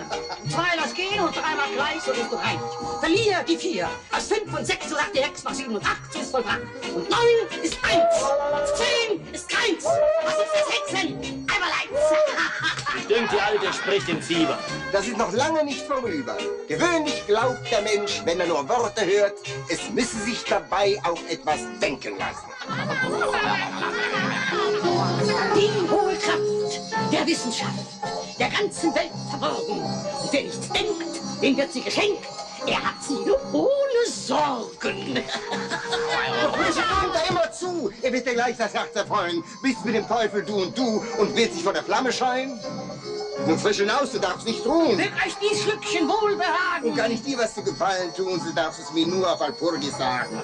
Lass mich noch schnell noch in den Spiegel schauen, das Frauenbild war gar zu schön. Nein, nein, du sollst das Muster aller Frauen nun bald leibhaftig vor dir sehen. Du siehst mit diesem Trank im Leibe bald Helenen in jedem Weibe.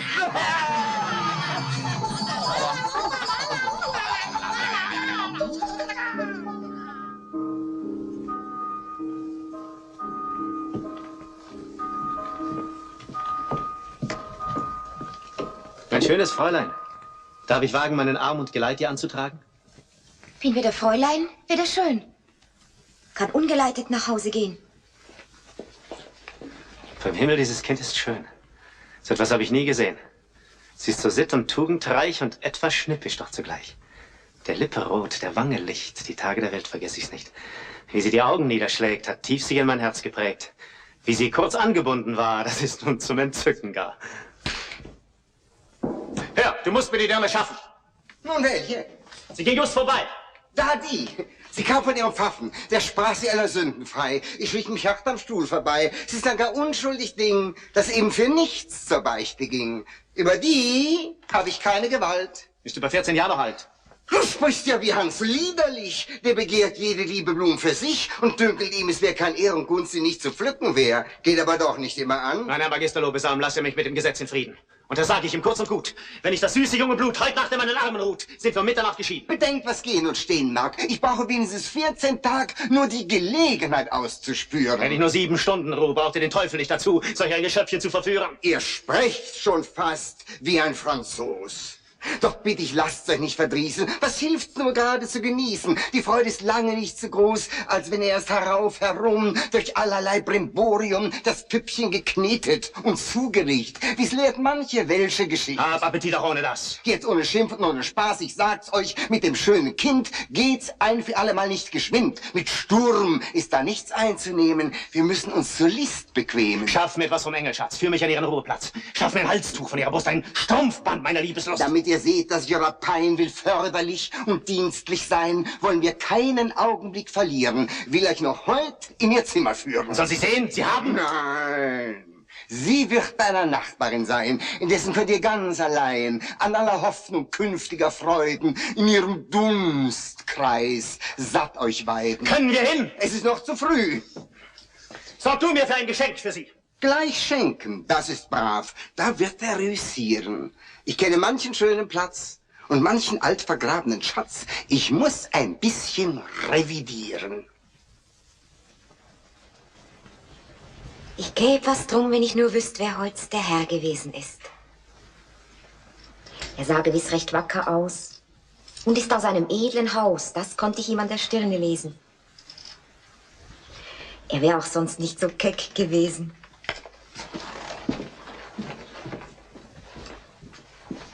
Herein, ganz leise nur herein. Ich bitte dich, lass mich allein. Nicht jedes Mädchen hält so rein.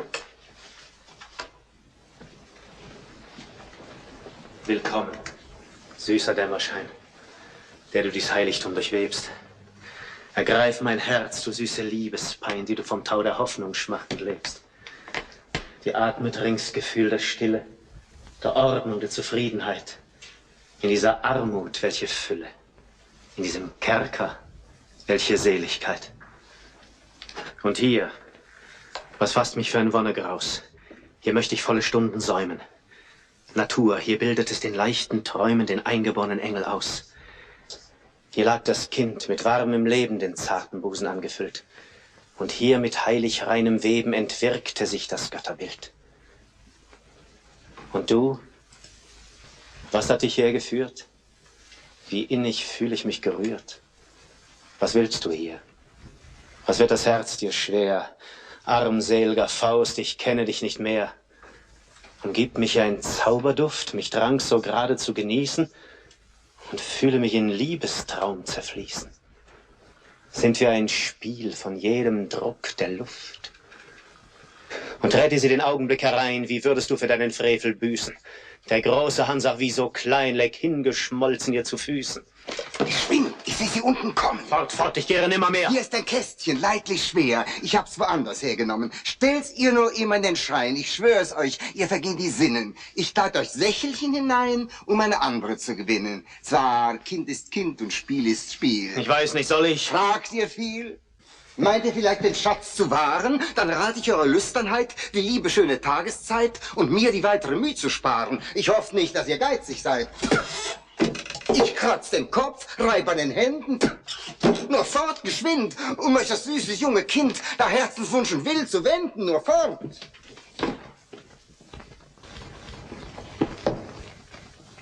Es ist so schwül, so dumpf wie hier. Und ist doch ebenso warm nicht raus. Es wird mir so, ich weiß nicht wie. Ich wollte, die Mutter käme nach Haus. Es war ein König in Thule, gar treu bis an das Grab, dem Sterben seine Buhle einen goldenen Becher gab. Und als er kam zu sterben, zählt er seine Städt und Reich, gönnt alle seinen Erben den Becher nicht zugleich. Er saß beim Königsmahle, die Ritter um ihn her, auf hohem Vätersaale, dort auf dem Schloss am Meer. Dort stand der alte Zecher, trank letzte Lebensglut und warf den heiligen Becher hinunter in die Flut. Er sah ihn stürzen, trinken und sinken tief ins Meer. Die Augen täten ihm sinken, trank nie einen Tropfen mehr. Wie kommt das schöne Kästchen hier herein? Ich schloss doch ganz gewiss den Schrein. Das ist doch wunderbar. Was mag wohl drin sein? Vielleicht bracht jemand das ein Pfand und meine Mutter lieh darauf. Da hängt ein Schlüsselchen am Band. Ich denke wohl, ich mache es auf.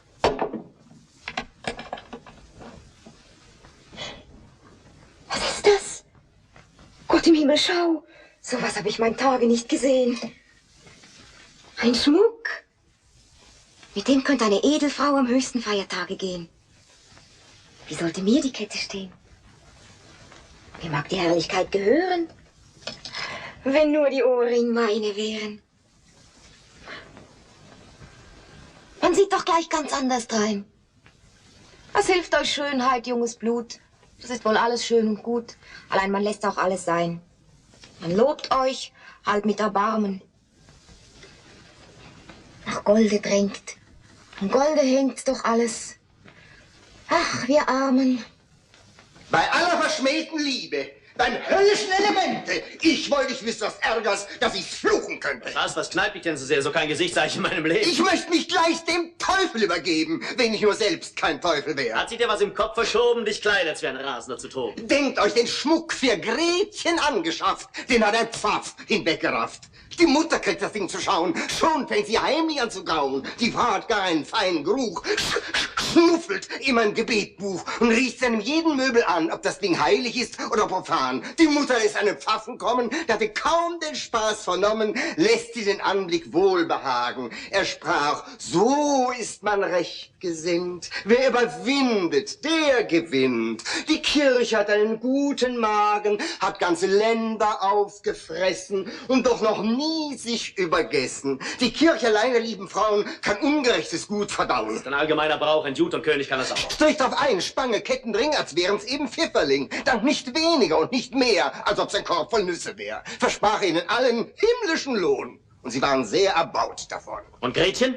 Sitzt nun unruhvoll, weiß weder, was sie will noch soll, denkt ans Geschmeide Tag und Nacht, mehr noch an den, der sie gebracht. Des Liebchens Kummer tut mir leid. Schafft ihr gleich ein neues Geschmeide, am ersten Mal ja so nicht viel. Oh ja, dem Herrn ist alles Kinderspiel. Und mach und regt's nach meinem Sinn, häng dich an ihre Nachbarin. Seid Teufel doch noch nicht wie Brei und schaffe einen neuen Schmuck herbei. Ja, gnädiger Herr, von Herzen gern.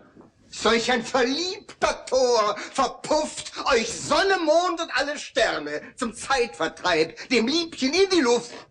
Gott verzeih's meinem lieben Mann. Er hat an mir nicht wohlgetan.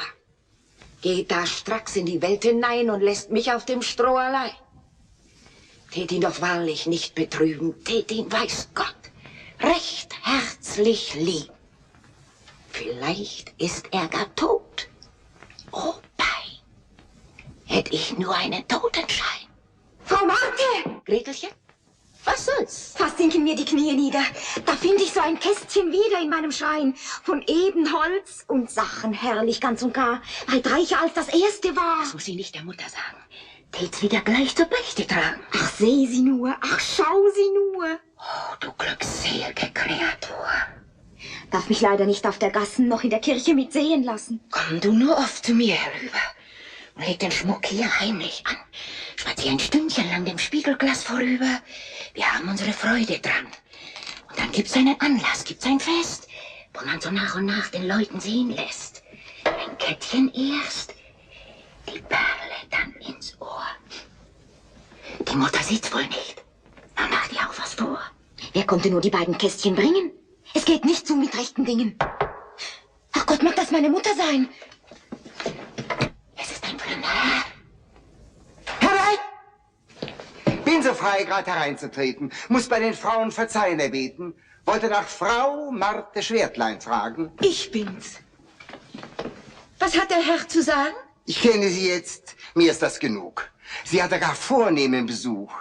Verzeiht die Freiheit, die ich genommen, will Nachmittage wiederkommen. Dein Kind, um alles in der Welt, der Herr dich für ein Fräulein hält.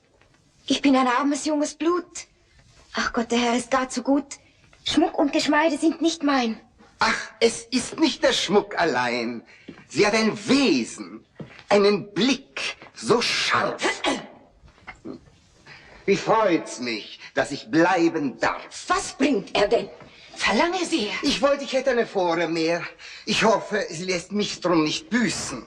Ihr Mann ist tot und lässt sie grüßen. Ist tot? Das treue Herz? Oh weh, oh, mein Mann ist tot. Ach, ich vergehe. Ach, liebe Frau, verzweifelt nicht. So hört die traurige Geschichte. Ich möchte drum ein Tag nicht lieben. Würde mich Verlust zu Tode betrüben. Freud muss Leid, Leid muss Freude haben. Erzählt mir seines Lebens Schluss. Er liegt in Padua begraben, beim heiligen Antonius. An einer wohlgeweihten Stätte zum ewig kühlen Ruhebette. Hat er sonst nichts an mich zu bringen? Ja, eine Bitte. Groß und schwer.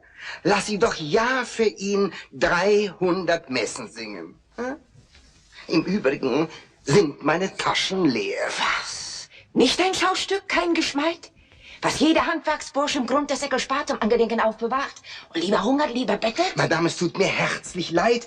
Allein er hat sein Geld wahrhaftig nicht verzettelt. Auch er bereute seine Fehler sehr. Ja, und bejammerte sein Unglück noch viel mehr. Ach, dass die Menschen so unglücklich sind. Gewiss, ich will für ihn manch Requiem noch beten. Ihr wärt wert, gleich in die Ehe zu treten. Ihr seid ein liebenswürdig Kind. Ach nein, das geht jetzt noch nicht an. Ist nicht ein Mann, sei es derweil ein Galan? Es ist eine der schönsten Himmelsgaben, so ein Liebling im Arm zu haben. Das ist des Landes nicht der Brauch. Brauch oder nicht, das gibt sich auch. Erzählt mir doch. Ich stand an seinem Sterbebette. Es war was besser als von Mist, von halb gefaultem Stroh. Allein er starb als Christ und fand, dass er weit mehr doch auf der Zeche hätte. Wie, rief er, muss ich mich von Grund auf hassen, so mein Gewerb, mein Weib so zu verlassen. Ach, die Erinnerung tötet mich. Vergeb sie mir noch in diesem Leben. Ach, der gute Mann. Ich habe ihm längst vergeben. Allein weiß Gott, sie war mehr schuld als ich. Ach, das lügt er. Was, am Rand des Grabs zu lügen? Er fabelte gewissen letzten Zügen, wenn ich nur halb ein Kenner bin. Er sprach, als ich nun weg von Malta ging, da bete ich für Frau und Kinder brünstig. Uns war dann auch der Himmel günstig, dass unser Schiff ein türkisch Fahrzeug fing, das einen Schatz des großen Sultans führte. Da war der Tapferkeit ihr Lohn, und ich erhielt denn auch, wie sich's gebührte, mein wohlgemessenes Teil davon. Ei wie? Ei wo? Hat er es vielleicht vergraben? Wer weiß, wo nun es die vier Winde haben. Ein schönes Fräulein nahm sich seiner an, als er in Napel fremd umherspazierte. Sie hatte ihm viel Liebs und Guts getan, dass er es bis an sein selig Ende spürte. Der Schelm, der Dieb an seinen Kindern. Auch alles Elend, alle Not konnte nicht sein schädlich Leben hindern. Tja, seht, dafür ist er nun tot. Wär ich nun jetzt an eurem Platze, betrauerte ich ihn ein züchtig Jahr, visierte dann unterweilen nach einem neuen Schatze? Ach Gott, wie doch mein erster war, finde ich nicht leicht auf dieser Welt den anderen. Es konnte kaum ein Herzgernärchen sein. Er liebte nur das allzu viele Wandern und fremde Weiber und fremden Wein und das verfluchte Würfelspiel. Nun, so mocht es gehen und stehen, wenn er euch ungefähr so viel von seiner Seite nachgesehen. Ich schwör's euch zu, mit dem Beding, wechsel dich selbst mit euch den Ring. Oh, es beliebt dem Herrn zu scherzen. Nun mache ich mich bei Zeiten fort. Die hielte wohl den Teufel selbst beim Wort. Wie steht es denn mit ihrem Herzen? Was meinst der Herr damit? Du guts, unschuldiges Kind. Lebt wohl, ihr Frauen. Oh, sagt mir doch geschwind. Ich möchte gern ein Zeugnis haben, wo, wie und wann mein Schatz gestorben und begraben. Ich bin von jeder Ordnung Freund gewesen. Möcht ihn auch tot im Brunnblättchen lesen. Ja, gute Frau, durch zweier Zeugen Mund wird allerwärts die Wahrheit kund. Habe noch gar einen feinen Gesellen, den will ich euch vor den Richter stellen. Ich bring ihn her. Oh, tu das ja. Und hier die Jungfrau ist auch da. Ein braver Knab, ist viel gereist, Fräuleins alle Höflichkeit erweist. Müsste vor dem Herrn schamrot werden. Vor keinem Könige der Erden. Da hinterm Haus, in meinem Garten, wollen wir der Herrn heute Abend warten. Wie ist's? Will's hören? Will's bald gehen? Ah, bravo, fiel ich euch in Feuer. In kurzer Zeit ist Gretchen euer. Heute Abend soll sie bei Nachbar Marten sehen. Das ist ein Weib, wie auserlesen zum Kuppler und Zigeunerwesen. So recht. Doch wird doch was von uns begehrt. Ein Dienst ist wohl des anderen wert. Wir legen nur ein gültig Zeugnis nieder, dass ihres Eheherrn ausgereckte Glieder zu Padua an heiliger Stätte ruhen. Sehr klug. Wir werden erst die Reise machen müssen. Sancta simplicitas. Darum ist's nicht zu tun. Bezeugt nur, ohne viel zu wissen. Wenn er nichts Besseres hat, so ist der Plan zerrissen. Oh, heiliger Mann, da wärt ihr's nun. Ist das erste Mal in eurem Leben, dass ihr falsch Zeugnis abgelegt? Habt ihr von Gott, der Welt und was sich drin bewegt, vom Menschen, was sich mit Kopf und Herzen regt, Definitionen nicht mit großer Kraft gegeben, mit frecher Stirne, kühner Brust? Und wollt ihr recht ins Innere gehen, habt ihr davon, ihr müsst es grad gestehen, so viel als von Herrn Schwertleins Tod gewusst? Du bist und bleibst ein Lügner, ein Sophiste. Ja, wenn man sich ein bisschen tiefer wüsste. Denn morgen wirst in allen Ehren das arme Gretchen nicht betören und alle Seelenlieb ihr schwören. Lass das. Wenn ich empfinde, für das Gefühl nach Namen suche, keinen finde, dann durch die Welt mit allen Sinnen schweife, nach allen höchsten Worten greife und diese Glut, von der ich brenne, unendlich, ewig nenne. Ist das ein teuflisch Lügenspiel? Ich hab doch recht. Hör, merkte die sich bitterlich und schone meine Lunge. Wer Recht behalten will und hat meine Zunge behält's gewiss. Und komm, ich hab des Schwätzens Überdruss. Denn du hast recht, vorzüglich, weil ich muss. Ich fühle es wohl, dass mich der Herr nur schont, herab sich lässt, mich zu beschämen. Ein Reisender ist so gewohnt, aus Gütigkeit für lieb zu nehmen.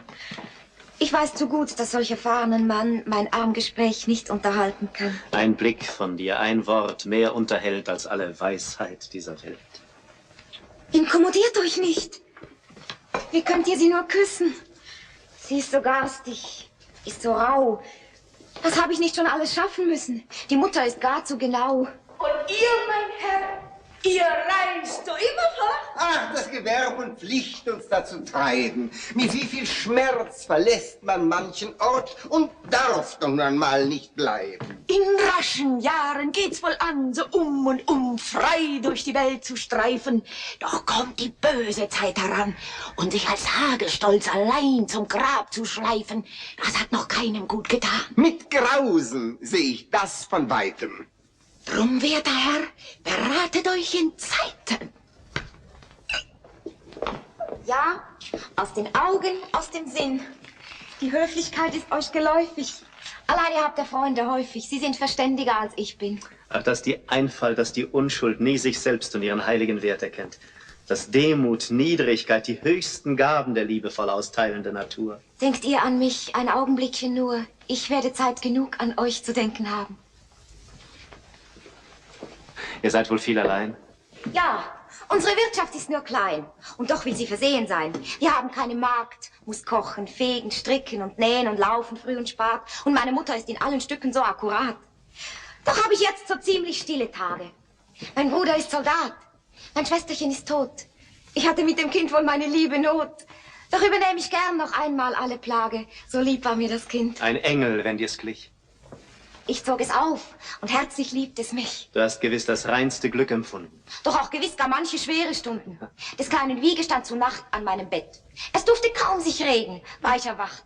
Bald musste ich's tränken, bald es zu mir legen, bald, wenn's nicht schwieg, vom Bett aufstehen und tänzelnd in der Kammer auf und nieder gehen. Und früh am Tage schon am Waschtrog stehen, dann auf dem Markt und an dem Herde sorgen. Und immer fort wie heut so morgen.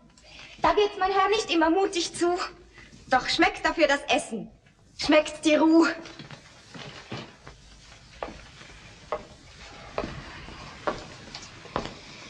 Die armen Weiber sind doch übel dran. Ein Hagestolz ist schwerlich zu bekehren. Es käme nur auf euresgleichen an, mich eines Besseren zu belehren. Sag grad, mein Herr, habt ihr noch nichts gefunden? Hat sich das Herz nicht irgendwo gebunden? Das Sprichwort sagt, ein eigener Herd, ein braves Weib sind Gold und Perlen wert. Ich meine, ob ihr niemals Lust bekommen? Man hat mich überall recht höflich aufgenommen. Ich wollte sagen, wart's nie ernst in eurem Herzen. Mit Frauen soll man sich nie unterstehen zu scherzen. Ach, ihr versteht mich nicht. Das tut mir herzlich leid. Doch ich verstehe, dass ihr sehr gütig seid. Du kanntest mich, ihr kleiner Engel, wieder gleich, als ich in den Garten kam. Sagt ihr es nicht? Ich schlug die Augen nieder. Und du verzeihst die Freiheit, die ich nahm, dass ich die Frechheit unterfangen, als du jüngst aus dem Dom gegangen. Ich war bestürzt. Mir war das nie geschehen. Es konnte niemand von mir Übles sagen. Ach, dachte ich, hat er in deinem Betragen was Freches, Unanständiges gesehen? Gesteh ich's doch. Ich wusste nicht, was sich zu eurem Vorteil hier zu regen gleich begonnte. Allein gewiss, ich war recht bös auf mich, dass ich auf euch nicht böser werden konnte. Süß, Liebchen. Erst einmal. Was soll das, ein Strauß? Nein, es soll nur ein Spiel. Wie? Geht, ihr lacht mich aus. Ihr liebt mich nicht. Was murmelst du? Ihr liebt mich nicht. Du holdes Himmelsangesicht. Ihr liebt mich nicht. Er liebt mich. Ja, mein Kind, lass dieses Blumenwort dir Götterausspruch sein. Er liebt dich, verstehst du, was das heißt? Er liebt dich. Mich überläuft's. Oh, schaudere nicht. Lass diesen Blick, lass diesen Händedruck dir sagen, was unaussprechlich ist.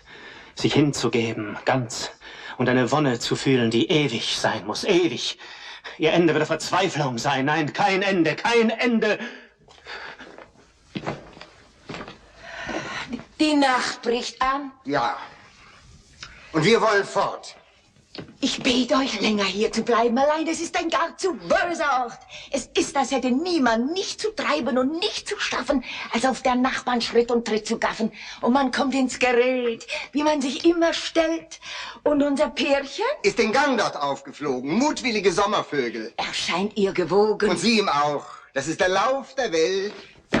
Er kommt. Ach, schön, so neckst du mich. Treff ich dich.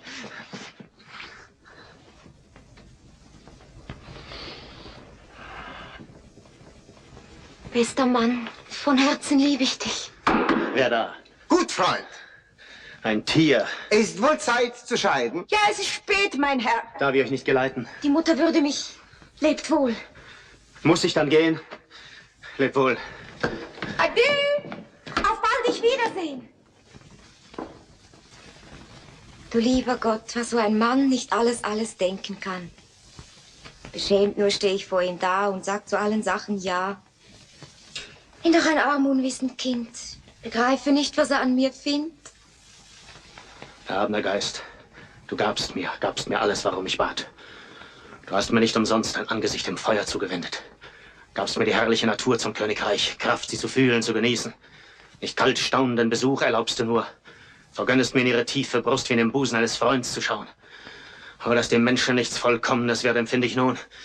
Du gabst du dieser Wonne, die mich den Göttern nah und näher bringt, mir den Gefährten, den ich schon nicht mehr entbehren kann. Wenn er gleich kalt und frech mich vor mir selbst erniedrigt und zu nichts mit einem Wort auf deine Gaben wandelt. Er facht in meiner Brust ein wildes Feuer nach jenem schönen Bild geschäftig an. So taumel ich von Begierde zu Genuss.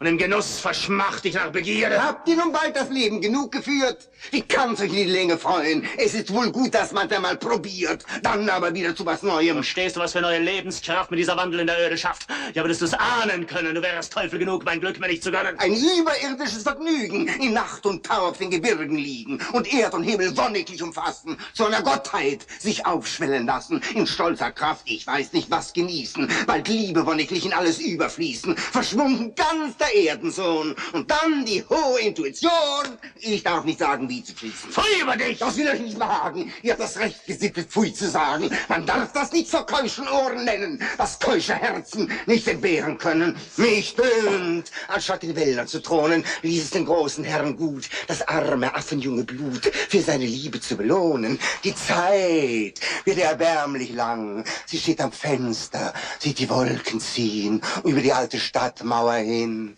Wenn ich ein Vöglein wär, geht ihr Gesang tagelang, halbe Nächte lang. Einmal ist sie munter, meist betrübt, einmal recht ausgeweint, dann wieder ruhig, wie's scheint, und immer verliebt. Schlange, Schlange! Hält, dass ich dich fange. Verrucht erheblich von hinnen und nenne nicht das schöne Weib. Bring die Begier zu ihrem süßen Leib nicht wieder vor die halb verrückten Sinnen, entfliehe, Kuppler! Schön, ihr schimpft und ich muss lachen. Der Gott, der Bubenmädchen schuf, erkannte gleich den edelsten Beruf, auch selbst Gelegenheit zu machen. Nur fort, es ist ein großer Jammer. Ihr sollt in eures Liebchens Kammer, nicht etwa den Tod. Was ist die Himmelsfreude in ihren Armen? Lass mich an ihrer Brust erwarmen. Fühle ich nicht immer ihre Not? Bin ich der Flüchtling, nicht der Unbehauste, der Unmensch ohne Zweck und Ruhe? Sie, ihren Frieden musst ich untergraben. Du, Hölle! Musstest dieses Opfer haben. Hilf, Teufel, mir die Zeit der Angst verkürzen. Was muss geschehen, mag's gleich geschehen. Mag ihr Geschick auf mich zusammenstürzen und sie mit mir zu Grunde. Wie's wieder siebet, wieder glüht. Geh ein und tröste sie, du Tor. Wo so ein Köpfchen keinen Ausweg sieht, stellt es sich gleich das Ende vor. Es lebe, wer sich tapfer hält. Du bist doch sonst so ziemlich eingeteufelt. Nichts Abgeschmacktes finde ich auf der Welt als einen Teufel, der verzweifelt. Meine Ruhe ist hin, mein Herz ist schwer. Ich finde sie nimmer und nimmer mehr. Wo ich ihn nicht hab, ist mir das Grab. Die ganze Welt ist mir vergällt. Mein armer Kopf ist mir verrückt. Mein armer Sinn ist mir zerstückt. Meine Ruhe ist hin, mein Herz ist schwer. Ich finde sie nimmer und nimmer mehr. Nach ihm nur schaue ich zum Fenster hinaus. Nach ihm nur gehe ich aus dem Haus.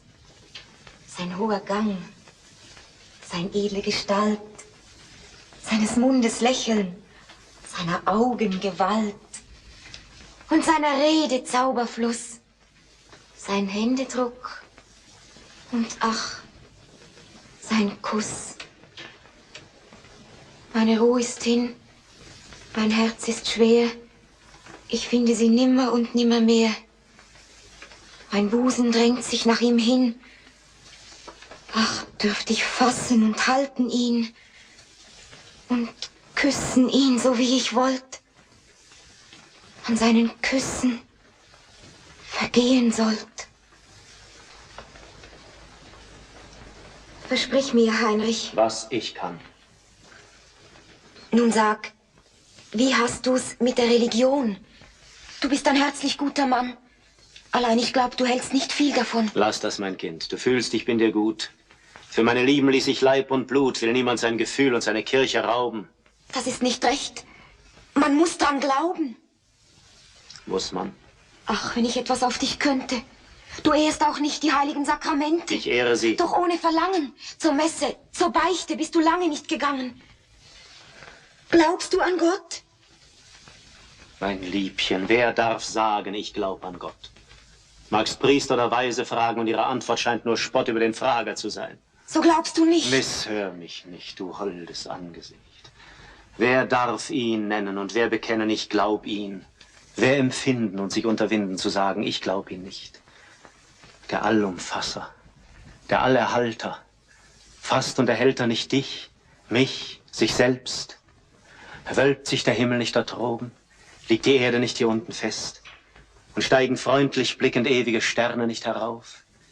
Schau ich nicht Aug in Auge dir und drängt nicht alles nach Haupt und Herzen dir und webt in ewigem Geheimnis unsichtbar, sichtbar neben dir? Erfüll davon dein Herz, so groß es ist, und wenn du ganz in dem Gefühle selig bist, nenn es dann, wie du willst. Nenn's Glück, Herz, Liebe, Gott. Ich habe keine Namen, dafür Gefühl ist alles. Name ist Schall und Rauch umnebelnd Himmelsglut. Das ist alles recht schön und gut. Ungefähr sagt das der Pfarrer auch, nur mit ein bisschen anderen Worten. Es sagen's aller Orten, alle Herzen unter dem himmlischen Tage, jedes in seiner Sprache. Warum nicht ich in der meinen?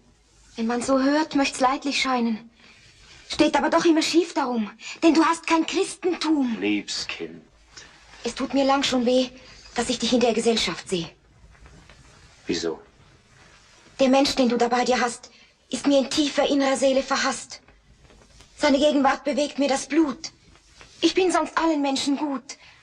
Aber wie ich mich sehne, dich zu schauen, habe ich vor dem Menschen ein heimlich Grauen und halte ihn für einen Schelm dazu. Gott verzeih mir's, wenn ich ihm Unrecht tu. Das übermannt mich so sehr, dass, wo er nur mag zu uns treten, meine ich sogar, ich liebte dich nicht mehr. Auch wenn er da ist, könnte ich nimmer beten. Und das frisst mir ins Herz hinein. Dir, Heinrich, muss es auch so sein. Du hast nun die Antipathie. Ich muss nun fort. Ach, kann ich nie ein Stündchen ruhig dir am Busen hängen und Brust an Brust und Seele in Seele drängen? Ach, wenn ich nur alleine schlief. Ich ließ dir gern heute Nacht den Riegel offen. Doch meine Mutter schläft nicht tief und würden wir von ihr betroffen, ich wäre gleich auf der Stelle tot. Du Engel, das hat keine Not. Hier ist ein Fläschchen, 3 Tropfen und ihren Trank, umhüllen mit tiefem Schlaf gefällig die Natur. Was tue ich nicht um deinetwillen? Er wird dir hoffentlich nicht schaden. Würde ich sonst, Liebchen, dir's raten? Sehe ich dich, bester Mann, nur an. Weiß nicht, was mich nach deinem Willen treibt. Ich habe schon so viel für dich getan. dass mir zu tun fast nichts mehr übrig bleibt.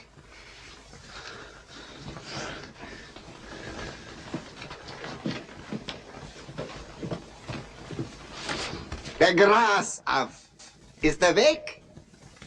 Hast wieder spioniert? Ich hab's ausführlich wohl vernommen. Herr Doktor wurden da katechisiert. Hoffe, es soll ihn wohl bekommen. Die Mädels sind doch sehr interessiert, ob einer fromm und schlicht nach altem Brauch. Sie denken, Doktor da, folgt er uns eben auch. Du Ungeheuer siehst nicht ein, wie diese treue, liebe Seele von ihrem Glauben voll, der ganz allein ihr selig machen ist, sich heilig quäle, dass sie den liebsten Mann verloren halten soll. Du übersinnlicher, sinnlicher Freier. Ein Mägdelein Nas führt dich. Du Spottgeburt von Dreck und Feuer. Und die Physiognomie versteht sie meisterlich. In meiner Gegenwart wird ihr, sie weiß nicht wie. Mein Mästchen da weissagt verborgenen Sinn. Sie fühlt, dass ich ganz sicher ein Genie, vielleicht wohl gar der Teufel bin. Heute Nacht. Was geht dich an? Hab ich doch meine Freude dran. Hast nichts von Bärbelchen gehört? Kein Wort. Ich komme gar wenig unter Leute. Gewiss, Sibylle sagt mir's heute. Die hat sich endlich auch betört. Das ist das Vornehmtun. Wieso? Es stinkt. Sie füttert zwei, wenn sie nun isst und trinkt. Ach, so ist sie endlich recht ergangen. Wie lange hat sie an dem Kerl gehangen? Das war ein Spazieren auf Dorf und Tanzplatz führen. War doch so ehrlos, sich nicht zu schämen, Geschenke von ihm anzunehmen. War ein Gekuss und ein Geschleck. Da ist dann auch das Blümchen weg. Das arme Ding.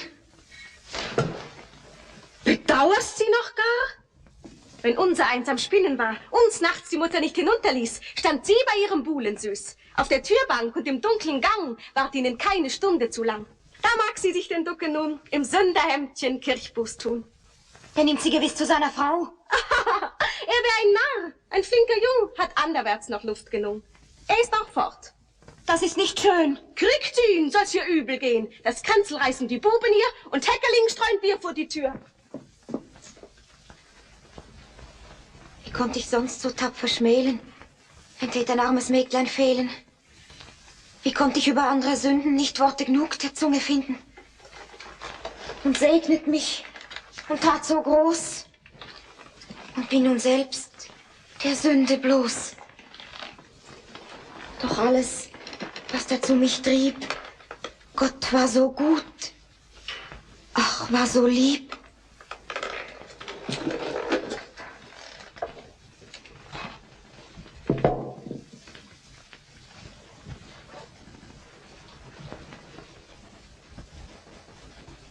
Ach, neige, du Schmerzenreiche, dein Antlitz gnädig meiner Not.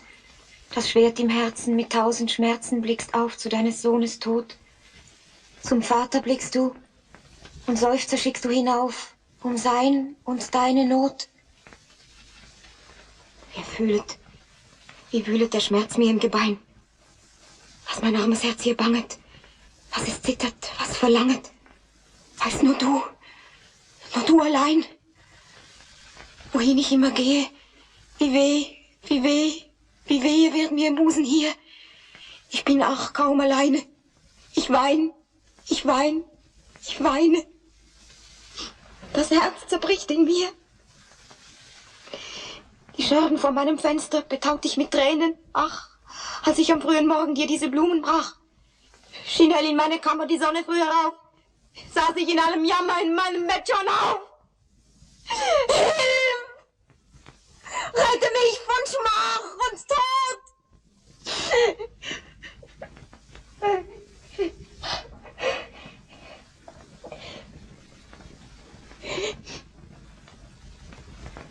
Ach, neige, du Schmerzenreiche, dein Antlitz gnädig meiner Not.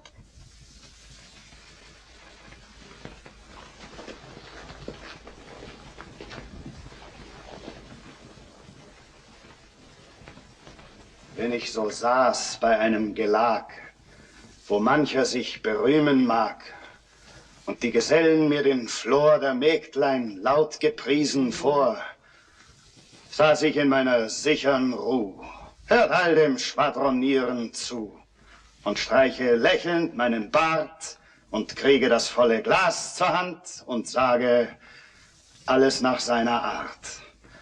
Aber ist eine im ganzen Land, die meiner trauten Gretel gleicht, die meiner Schwester das Wasser reicht.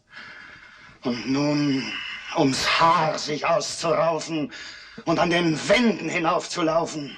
Mit Stichelreden, Naserümpfen soll jeder Schurke mich beschimpfen, soll wie ein böser Schuldner sitzen, bei jedem Zufallswörtchen schwitzen, und möchte ich sie zusammenschmeißen, könnte ich sie doch nicht Lügner heißen.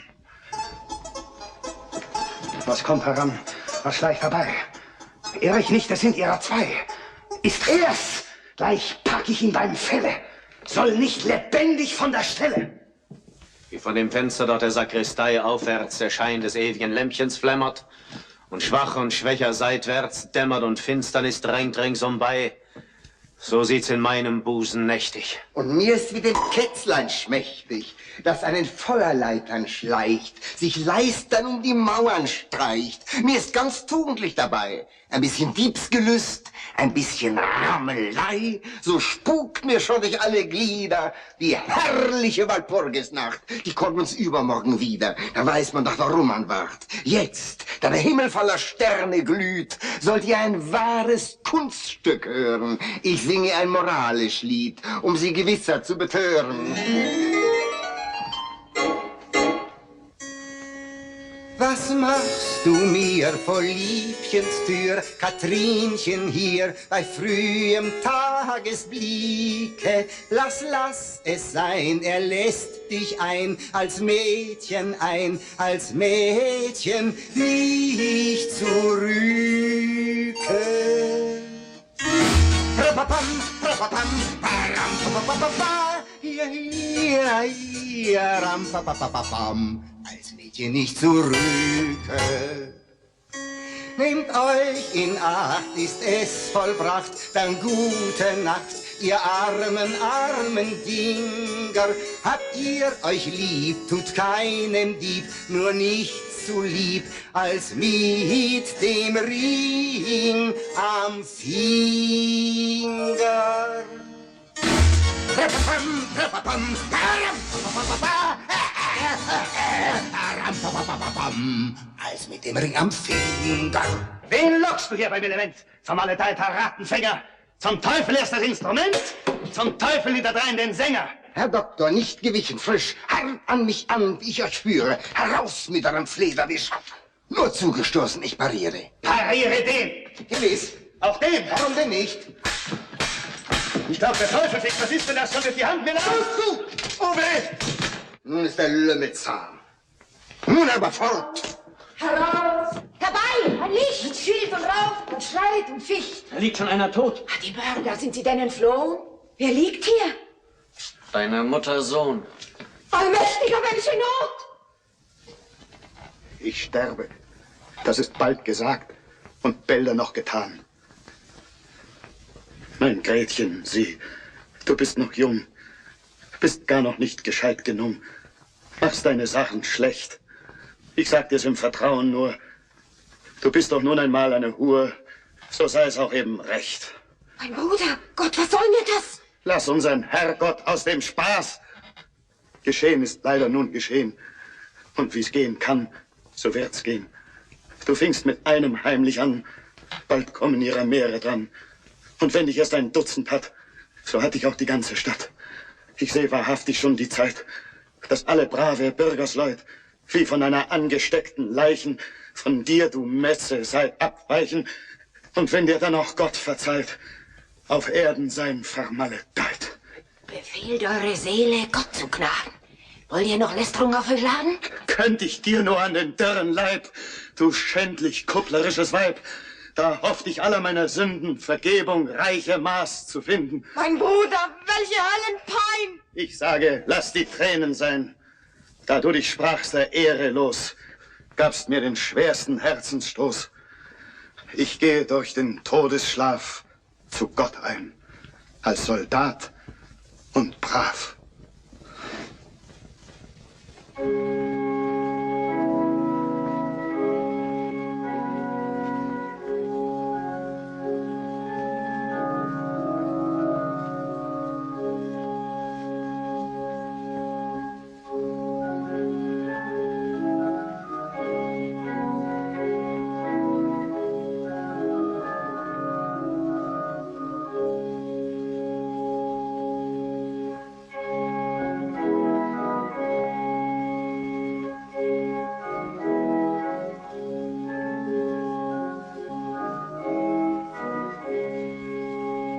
Wie anders, Gretchen, war dies, als du noch voll Unschuld hier zum Altar tratst.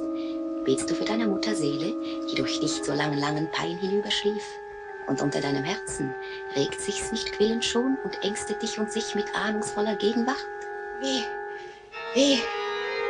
der gedankenlos, die mir herüber und hinübergehen wider mich.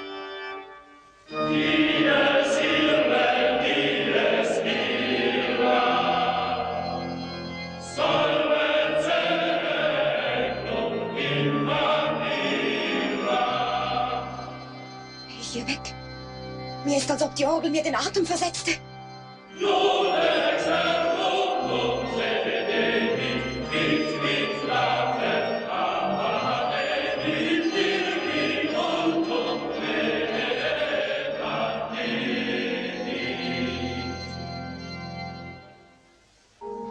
Mir wird so eng.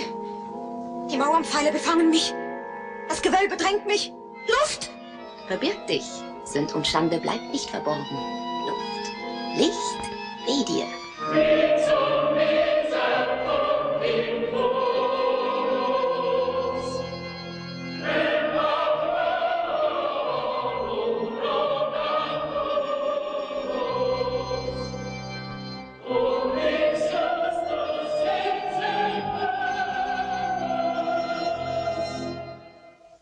Ihr Antlitz wenden Verklärte von dir ab.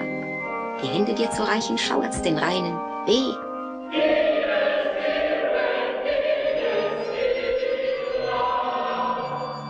Nachbarin, euer Fläschchen.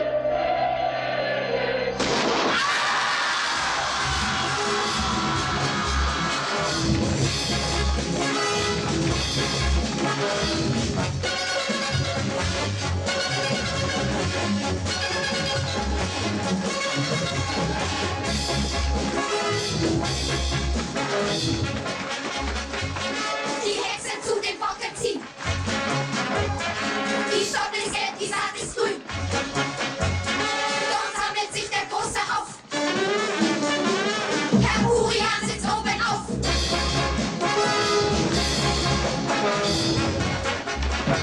Es trägt der Besen, trägt der Stock.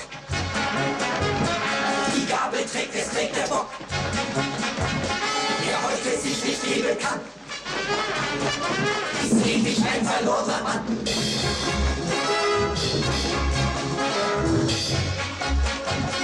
wenn wir um den Gipfel ziehen, so schleichelt an den Boden hin. Und weckt die Heide weit und breit. Mit eurem Schwarm der Hexenheit. Platz! Junker Wohland kommt! Platz! Süßer Pöbel! Platz! Der ganze Strudel strebt nach oben. Du glaubst zu schieben und du wirst geschoben. Doch da oben möchte ich lieber sein. Schon sehe ich Glut und Wirbel auch. Dann strömt die Menge zu dem Bösen. Dann muss ich manches Rätsel lösen. Manches Rätsel knüpft sich auch.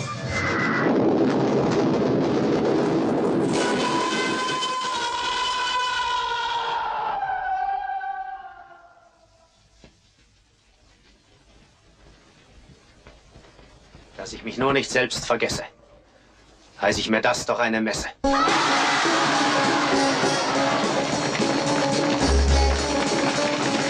sitzen zwei, die Alte mit der Jungen. Die haben schon was rechts gesprungen. Es hat heute keine Ruhe, es gibt neuen Tanz. Nun komm, wir greifen zu. Einst hatte ich einen schönen Traum. Da sah ich einen Apfelbaum. Zwei schöne Äpfel glänzten dran. Sie reizten mich, ich stieg hinan. Der Äpfelchen begehrt, wir sehen uns schon vom Paradies her. Von Freuden fühle ich mich bewegt, dass auch mein Garten solche trägt. Einst hatt ich einen wüsten Traum. Da sah ich einen gespaltenen Baum. Der hat ein riesengroßes Loch. So rot es war, fiel mir doch. Ich biete meinen Herzblut Ritter mit dem Pferdefuß.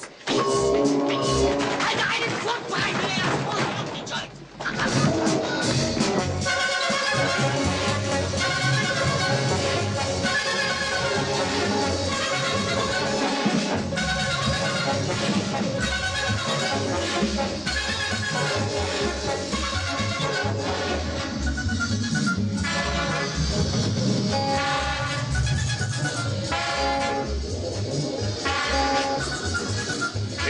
siehst du dort? Ein blasses, schönes Kind allein und ferne stehen. Sie schiebt sich langsam nur vom Ort, sie scheint mit geschlossenen Füßen zu gehen. Ich muss bekennen, dass mir euch das dem guten Gerechten gleicht. Das bleibt doch stehen. Bei dir wird niemand wohl. Ist ein Zauberbild, ist leblos, ein Idol. Ah, es sind die Augen einer Toten, ja, der liebste Hand nicht Schloss. Das ist die Faust, die Grenze mir geboten. Das ist der süße Leib, den ich genoss. Das ist die Zauberei, du leicht verführter Tod. In jedem kommt sie sein Liedchen vor. Welch eine Wonne, welch ein Leiden. Ich kann von diesem Blick nicht scheiden. Wie sonderbar muss diesen schönen Hals ein einzig rotes Schnürchen schmücken. Nicht breit als ein Messerrücken. Im Elend, verzweifelt und nun gefangen, als Missetäterin im Kerker, zu entsetzlichen Qualen eingesperrt, das holde, unselige Geschöpf bösen Geistern übergeben und der richtenden, gefühllosen Menschheit.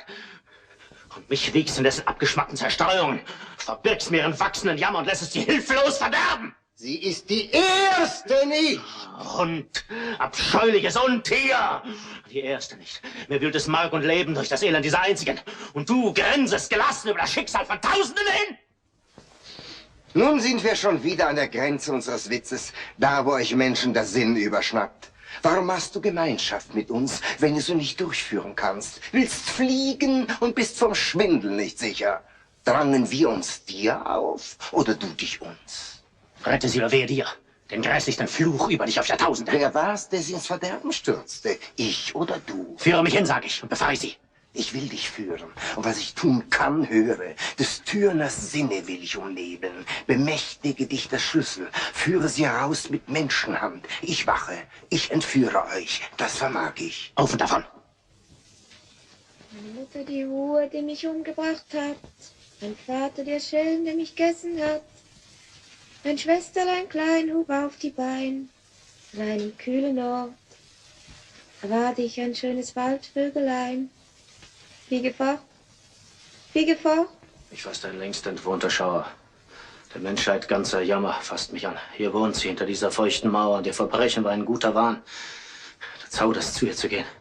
Du fürchtest, sie wiederzusehen. Fort, dein Zagen zögert den Tod heran. Nee, sie kommen. Peter tot. Still, ich komme dich zu befreien. Bist du ein Mensch? So fühle meine Not. Du wirst die Wächter aus dem Schlafe schreien. Wer hat dir, Henker, diese Macht über mich gegeben? Du holst mich schon um Mitternacht. Erbarme dich und lass mich leben. Fasse mich nicht so gewaltsam an. Schone mich. Was habe ich dir getan? Lass mich nicht vergebens flehen. Habe ich dich doch meinen Tage nicht gesehen? Will ich den Jammer überstehen? Ich bin nun ganz in deiner Macht. Lass mich nur erst das Kind noch tränken. Wie herzt ist diese ganze Nacht. Sie nahmen mir's, um mich zu kränken und sagen nun, ich hätte es umgebracht. Und niemals werde ich wieder froh. Ein Liebender liegt dir zu Füßen, die Jammerknechtschaft aufzuschließen. Oh, lass uns knien, die Heiligen anzurufen. Sie, unter diesen Stufen, unter der Schwelle, siedet die Hölle. Der Böse mit furchtbarem Grimme macht ein Getöse. Gretchen. Gretchen. Das war des Freundes Stimme. Wo ist er? Ich habe ihn rufen hören. Ich bin frei, mir soll niemand wehren. An seinen Hals will ich fliegen, an seinem Busen liegen. Er rief Gretchen. Er stand auf der Schwelle, mitten durch Säulen und Platten der Hölle. Durch den grimmigen teuflischen Hohn erkannte ich den Süßen, den liebenden Ton. Ich bin's. Du bist's? Oh, sag es noch einmal. Er ist's. Er ist's. Wohin ist alle Qual? Wohin die Angst des Kerkers, der Ketten? Du bist's. Kommst, mich zu retten. Ich bin gerettet. Komm mit, komm mit. Oh, weil ich doch so gerne, wo du weilest. Eile, wenn du nicht eilest, werden wir es teuer büßen müssen. Wie? Du kannst nicht mehr küssen? Mein Freund, so kurz von mir entfernt, und hast's Küssen verlernt? Warum wird mir an deinem Halse so bang? Wenn sonst von deinen Worten, deinen Blicken ein ganzer Himmel mich überdrang und du mich küsstest, als wolltest du mich ersticken. Küsse mich, sonst küsse ich dich. Oh weh, deine Lippen sind kalt, sind stumm. Wo ist dein Lieben geblieben? Wer brachte mich drum? Folge mir, Liebchen, fass im Mut. Ich herze dich mit tausendfacher Blut. Nur folge mir. Ich bitte dich nur dies. Und bist du's denn? Und bist du's auch gewiss? Komm, komm schon, weich die tiefe Nacht. Meine Mutter habe ich umgebracht. Mein Kind habe ich ertränkt. War es nicht dir und mir geschenkt? Dir auch. Du bist's. Ich glaube es kaum. Gib deine Hand. Es ist kein Traum, deine liebe Hand. Ach, aber sie ist feucht. Wische sie ab, denn nicht feucht ist Blut daran. Ach Gott, was hast du getan? Stecke den Degen an, ich bitte dich drum. Lass das Vergangene vergangen sein. Du bringst mich um. Nein, du musst übrig bleiben. Ich will dir die Gräber beschreiben. Für die musst du sorgen, gleich morgen. Der Mutter den besten Platz geben. Meinen Bruder sogleich daneben. Mich ein wenig beiseit. Nur nicht gar zu weit. Und das Kleine mir an die rechte Brust. Niemand wird sonst bei mir liegen. Mich an deine Seite zu schmiegen, das war ein süßes, ein holdes Glück. Aber es will mir nicht mehr gelingen. Mir ist's, als müsste ich mich zu dir zwingen. Als stießest du mich von dir zurück. Und auch bist du's. Und blickst so gut, so fromm. Fühlst du, dass ich es bin? So komm. Ist das Grab draus? Lauert der Tod? So komm, von hier ins ewige Ruhebett und weiter keinen Schritt. Du gehst nun fort. Ach, Heinrich, könnte ich mit. Du kannst so wollen, nur die Tür steht offen. Ich darf nicht fort. Für mich ist nichts zu hoffen. Was hilft es fliehen? Sie lauern doch mir auf. Es ist so elend, betteln zu müssen und noch dazu mit bösem Gewissen. Es ist so elend, in der Fremde schweifen und sie werden mich doch ergreifen. Bleibe bei dir.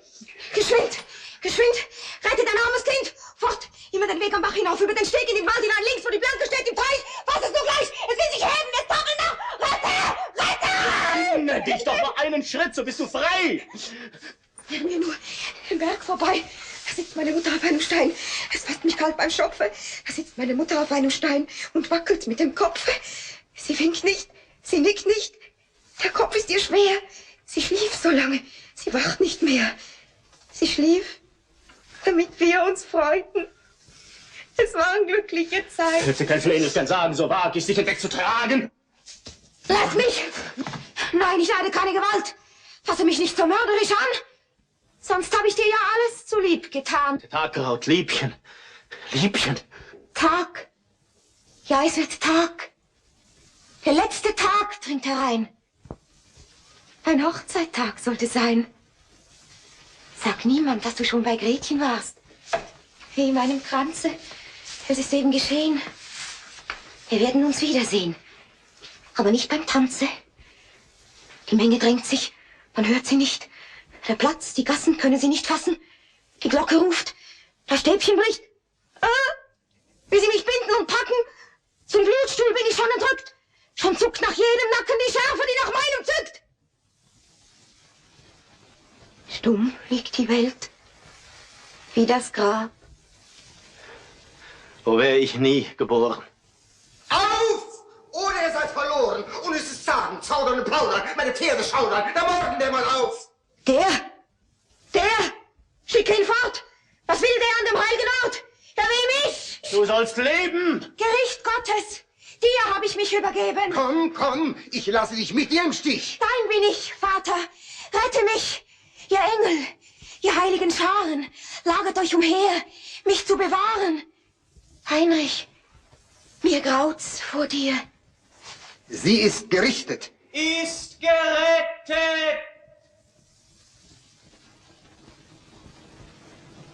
Her! Zu mir! Heinrich. Heinrich.